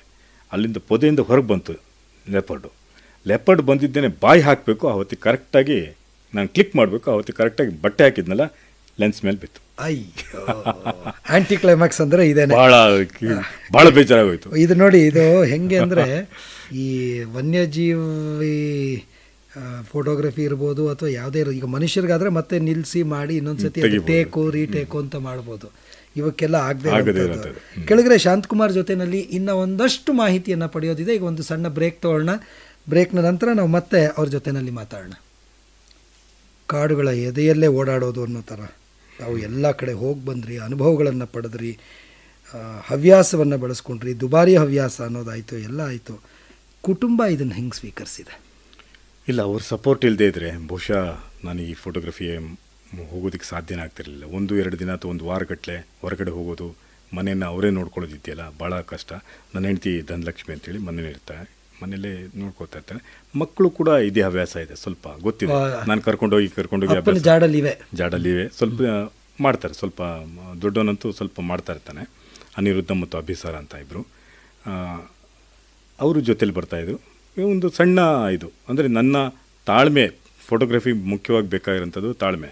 ಈ ತಾಳ್ಮೆ ಬಹುಶಃ ಮನೇಲೂ ಕೂಡ ನಿರ್ಮಾಣ ಆಗಿದೆ ಅಂತ ಅಂದ್ಕೋತೀನಿ ನಾನು. ಬಹುಶಃ ನಾನೆಲ್ಲಾದರೂ ಹೋದರೆ ಫೋನ್ ಮಾಡಲ್ಲ, ಯಾಕೆಂತೇಳಿದ್ರೆ ಡಿಸ್ಟರ್ಬ್ ಆಗುತ್ತೆ ನನಗೆ. ಫೋಟೋಗ್ರಫಿಲಿ ಕೂತಿರ್ತಾರೆ, ಯಾವುದೋ ಪ್ರಾಣಿಗಳ ಜೊತೆಗಿರ್ತಾರೆ, ಯಾವ್ದು ನೋಡ್ತಾ ಇರ್ತಾರೆ, ಹಾಗೆ ಫೋನು ಕೂಡ ಮಾಡಬಾರ್ದು ಅನ್ನೋದು ನಾನು ಅಷ್ಟರ ಮಟ್ಟಿಗೆ ಅವರ ಸಹಕಾರ ತುಂಬ ದೊಡ್ಡ ಸಹಕಾರ. ಅದು ಬಹುಶಃ ದೊಡ್ಡ ವಿಚಾರನೇ. ಯಾಕೆಂದರೆ ಕುಟುಂಬದಲ್ಲಿ ಕೇಳಿಸಿದ್ರೆ ಅಯ್ಯೋ ಇವ್ರದ್ದೊಂದು ಈ ಅಭ್ಯಾಸದಿಂದ ಸುಮ್ಮನೆ ನಮಗೆ ಇಲ್ಲಿ ತೊಂದರೆಗಳು ಅಂತ ಬೇಜಾರಿಸ್ಕೊಳ್ಳೋದನ್ನು ಕೇಳಿದ್ದೀವಿ. ತಾವು ಒಂದು ಮಾತು ಹೇಳ್ತಾ ಇದ್ರಿ, ನಿಚ್ಚಣಿಕೆ ಕಟ್ಕೊಂಡು ಪಕ್ಷಿಯ ಫೋಟೋಗ್ರಾಫ್ ಮಾಡೋಕ್ಕೆ ಹೋದ್ರೆ ಅಲ್ಲಿ ಮೇಲ್ಗಡೆ ನಾವು ಕಾಣ್ತಿದ್ವಿ. ಇದೊಂದು ರೀತಿಯಲ್ಲಿ ಮ್ಯಾನ್ ಅನಿಮಲ್ ಕಾನ್ಫ್ಲಿಕ್ಟ್ ಇದ್ದಂಗೆನೇ. ಖಂಡಿತ ಈ ಹವ್ಯಾಸಗಳೂ ಮ್ಯಾನ್ ಅನಿಮಲ್ ಕಾನ್ಫ್ಲಿಕ್ಟ್ ಇದ್ದಂಗೆ. ಮತ್ತು ಈಗಿನ ಇದರಲ್ಲಿ ಅರಣ್ಯ ತುಂಬ ಸ್ವಚ್ಛವಾದ ಪರಿಸರ ಇರೋದು. ಈ ಫ್ರಿಂಜ್ಗಳಲ್ಲಿ ಈ ಮ್ಯಾನ್ ಅನಿಮಲ್ ಕಾನ್ಫ್ಲಿಕ್ಟ್ ಆಗ್ತಾ ಇರುತ್ತೆ. ಅದನ್ನು ನಾವು ನೋಡ್ತಾನೆ ಇರ್ತೀವಿ. ಮನುಷ್ಯ ಪ್ರಾಣಿ ಸಂಘರ್ಷಗಳಿದೆಯಲ್ಲ, ಅದು ತುಂಬ ಇದು. ಈ ಸ್ವಚ್ಛತೆ ಎಷ್ಟು ಮುಖ್ಯ ಈ ಫ್ರಿಂಜ್ಗಳಲ್ಲಿ ಅನ್ನೋದನ್ನು ತಾವು ಖಂಡಿತ ಬಹಳ ಸ್ವಚ್ಛವಾಗಿ ಇಟ್ಕೊಳ್ಬೇಕಾಗುತ್ತೆ. ನಾವು ಸುತ್ತಮುತ್ತ ಕಾಡಂಚಿನಲ್ಲಿರುವಂಥ ಗ್ರಾಮಗಳು ಸ್ವಚ್ಛವಾಗಿ ಇಟ್ಕೊಂಡ್ರೆ ಬಹುಶಃ ಕಾಡು ಪ್ರಾಣಿಗಳು ಹೊರಗಡೆ ಬರದಿರಂಗೆ ನಾವು ತಡೆಗಟ್ಬೋದು ಅಂತ ಅನಿಸುತ್ತೆ. ಭಾಳ ಮುಖ್ಯವಾಗಿ ನಾನು ಹೇಳೋದೇನಂದ್ರೆ, ಪ್ರತಿ ಕಾರ್ಯಕ್ರಮದಲ್ಲಿ ನಾನು ಹೇಳ್ತಾ ಇರ್ತೀನಿ, ಈ ವಿಷಯ ಬಂದಾಗ ಮ್ಯಾನ್ ಆ್ಯಂಡ್ ಅನಿಮಲ್ ಕಾನ್ಫ್ಲಿಕ್ಟ್ ಇದೆಯಲ್ಲ, ಅದು ಇವತ್ತಿಂದಲ್ಲ, ಸಾವಿರಾರು ವರ್ಷಗಳಿಂದ ನಡೀತಾನೆ ಬಂದಿದೆ. ಎಲ್ಲಿ ಕಾಡಂಚಿಲ್ಲ ಇರುತ್ತೋ ಅಲ್ಲಿ ಯಾವತ್ತೂ ಕೂಡ ಕಾಡಂಚು ಒತ್ತಡದಲ್ಲೇ ಇರುತ್ತೆ, ಯಾವಾಗಲೂ ಕೂಡ ಒತ್ತಡದಲ್ಲಿರುತ್ತೆ. ಬಹುಶಃ ಸಾವಿರಾರು ವರ್ಷಗಳಿಂದನೂ ಕೂಡ ಪ್ರಾಣಿಗಳು ಹೊರಗಡೆ ಬರ್ತವೆ, ಮತ್ತು ಹೊರಗಡೆ ಬಂದು ಅವುಗಳಿಗೆ ಬೇಕಾಗಿರೋಂಥ ಆಹಾರ ಮತ್ತು ನೀರನ್ನು ತೊಗೊಂಡು ಹೋಗ್ತವೆ. ಇದಕ್ಕೆ ಮಾತ್ರ ಬರ್ತಾಯಿದ್ವಿ. ಇತ್ತೀಚೆಗೆ ಏನಾಗಿದೆ, ಈ ಕಾನ್ಫ್ಲಿಕ್ಟ್ ಜಾಸ್ತಿ ಆಗೋದಕ್ಕೆ ಕಾರಣ ನಾವೇ ಮನುಷ್ಯರೇ ಅಂತ ಅನ್ಸುತ್ತೆ ನನಗೆ. ಹೌದು, ಬಹುಶಃ ಈ ಕಾನ್ಫ್ಲಿಕ್ಟ್ ಆಕರ್ಷಣೆಗೆ ಬೇಕಾಗಿರುವಂತ ಗಿಡಗಳನ್ನ ಅಥವಾ ಹಣ್ಣುಗಳನ್ನ ಬೆಳೆಸುವಂತ ಅನವಶ್ಯಕವಾಗಿ ನಾವು ಇದರೊಳಗಡೆ ಕೈ ಹಾಕ್ಬಿಟ್ಟಿದ್ದೀವಿ ಅಂತ ಅನ್ಸುತ್ತೆ. ಶಾಂತಕುಮಾರ್ ಅವರೇ, ಇಲ್ಲಿವರೆಗೆ ನೀವು ನಮ್ಮ ಜೊತೆನಲ್ಲಿದ್ದು ನಿಮ್ಮ ಅನುಭವವನ್ನು ಹಂಚ್ಕೊಂಡಿದ್ದೀರಿ. ಇಷ್ಟು ದಿನ ನೀವು ಈ ಕಡೆ ಕೂತು ಬೇರೆಯವರ ಅನುಭವವನ್ನು ಕೇಳ್ತಿದ್ರಿ. ನಿಮ್ಮ ಅನುಭವವನ್ನು ನಮ್ಮ ಕೇಳುಗರ ಜೊತೆಯಲ್ಲಿ ಕಡೆಗೂ ಹಂಚ್ಕೊಂಡಿದ್ದಕ್ಕೆ ತುಂಬ ತುಂಬ ಧನ್ಯವಾದಗಳು. ನಮಸ್ಕಾರ. ನನಗೂ ಕೂಡ ತುಂಬ ಧನ್ಯವಾದಗಳು ಸರ್. ಬಹುಶಃ ನಿಮ್ಮ ಒತ್ತಡ ಇಲ್ದಿದ್ರೆ ಬಹುಶಃ ನಾನು ಕೂಡ್ತಾ ಇರಲಿಲ್ಲ ಅಂತ ಕಾಣುತ್ತೆ. ಬಹುಶಃ ಅಲ್ಲಿ ಕೂತು ಪ್ರಶ್ನೆಗಳು ಕೇಳೋದಿದೆಯಲ್ಲ, ಆ ಅನುಭವ ಬೇರೆ, ಉತ್ತರಗಳನ್ನ ಹೇಳುವಂಥ ಅನುಭವ ಬೇರೆ ಅಂತ ಅನ್ಸುತ್ತೆ. ತುಂಬ ಚೆನ್ನಾಗಿತ್ತು. ತುಂಬ ಟೆನ್ಷನ್ನಲ್ಲೇ ಇದ್ದೀನಿ. ಧನ್ಯವಾದಗಳು ಸರ್. ನಮಸ್ಕಾರ. ಇದುವರೆಗೆ ನಿಮ್ಮೊಂದಿಗೆ ಮೈಸೂರು ಆಕಾಶವಾಣಿಯಲ್ಲಿ ಕಾಡಿನಲ್ಲಿನ ಕಥೆಗಳು ಕಾರ್ಯಕ್ರಮ ಪ್ರಸಾರವಾಯಿತು. ಇಂದಿನ ಕಾರ್ಯಕ್ರಮದಲ್ಲಿ ಭಾಗವಹಿಸಿದ್ದವರು ಮೈಸೂರು ಆಕಾಶವಾಣಿಯ ಪ್ರಸಾರ ನಿರ್ವಾಹಕರು ಹಾಗೂ ಹವ್ಯಾಸಿ ವನ್ಯಜೀವಿ ಛಾಯಾಗ್ರಾಹಕರಾದ ಜಿ ಶಾಂತಕುಮಾರ್. ಪ್ರಸ್ತುತಿ ಟಿವಿ ವಿದ್ಯಾಶಂಕರ್.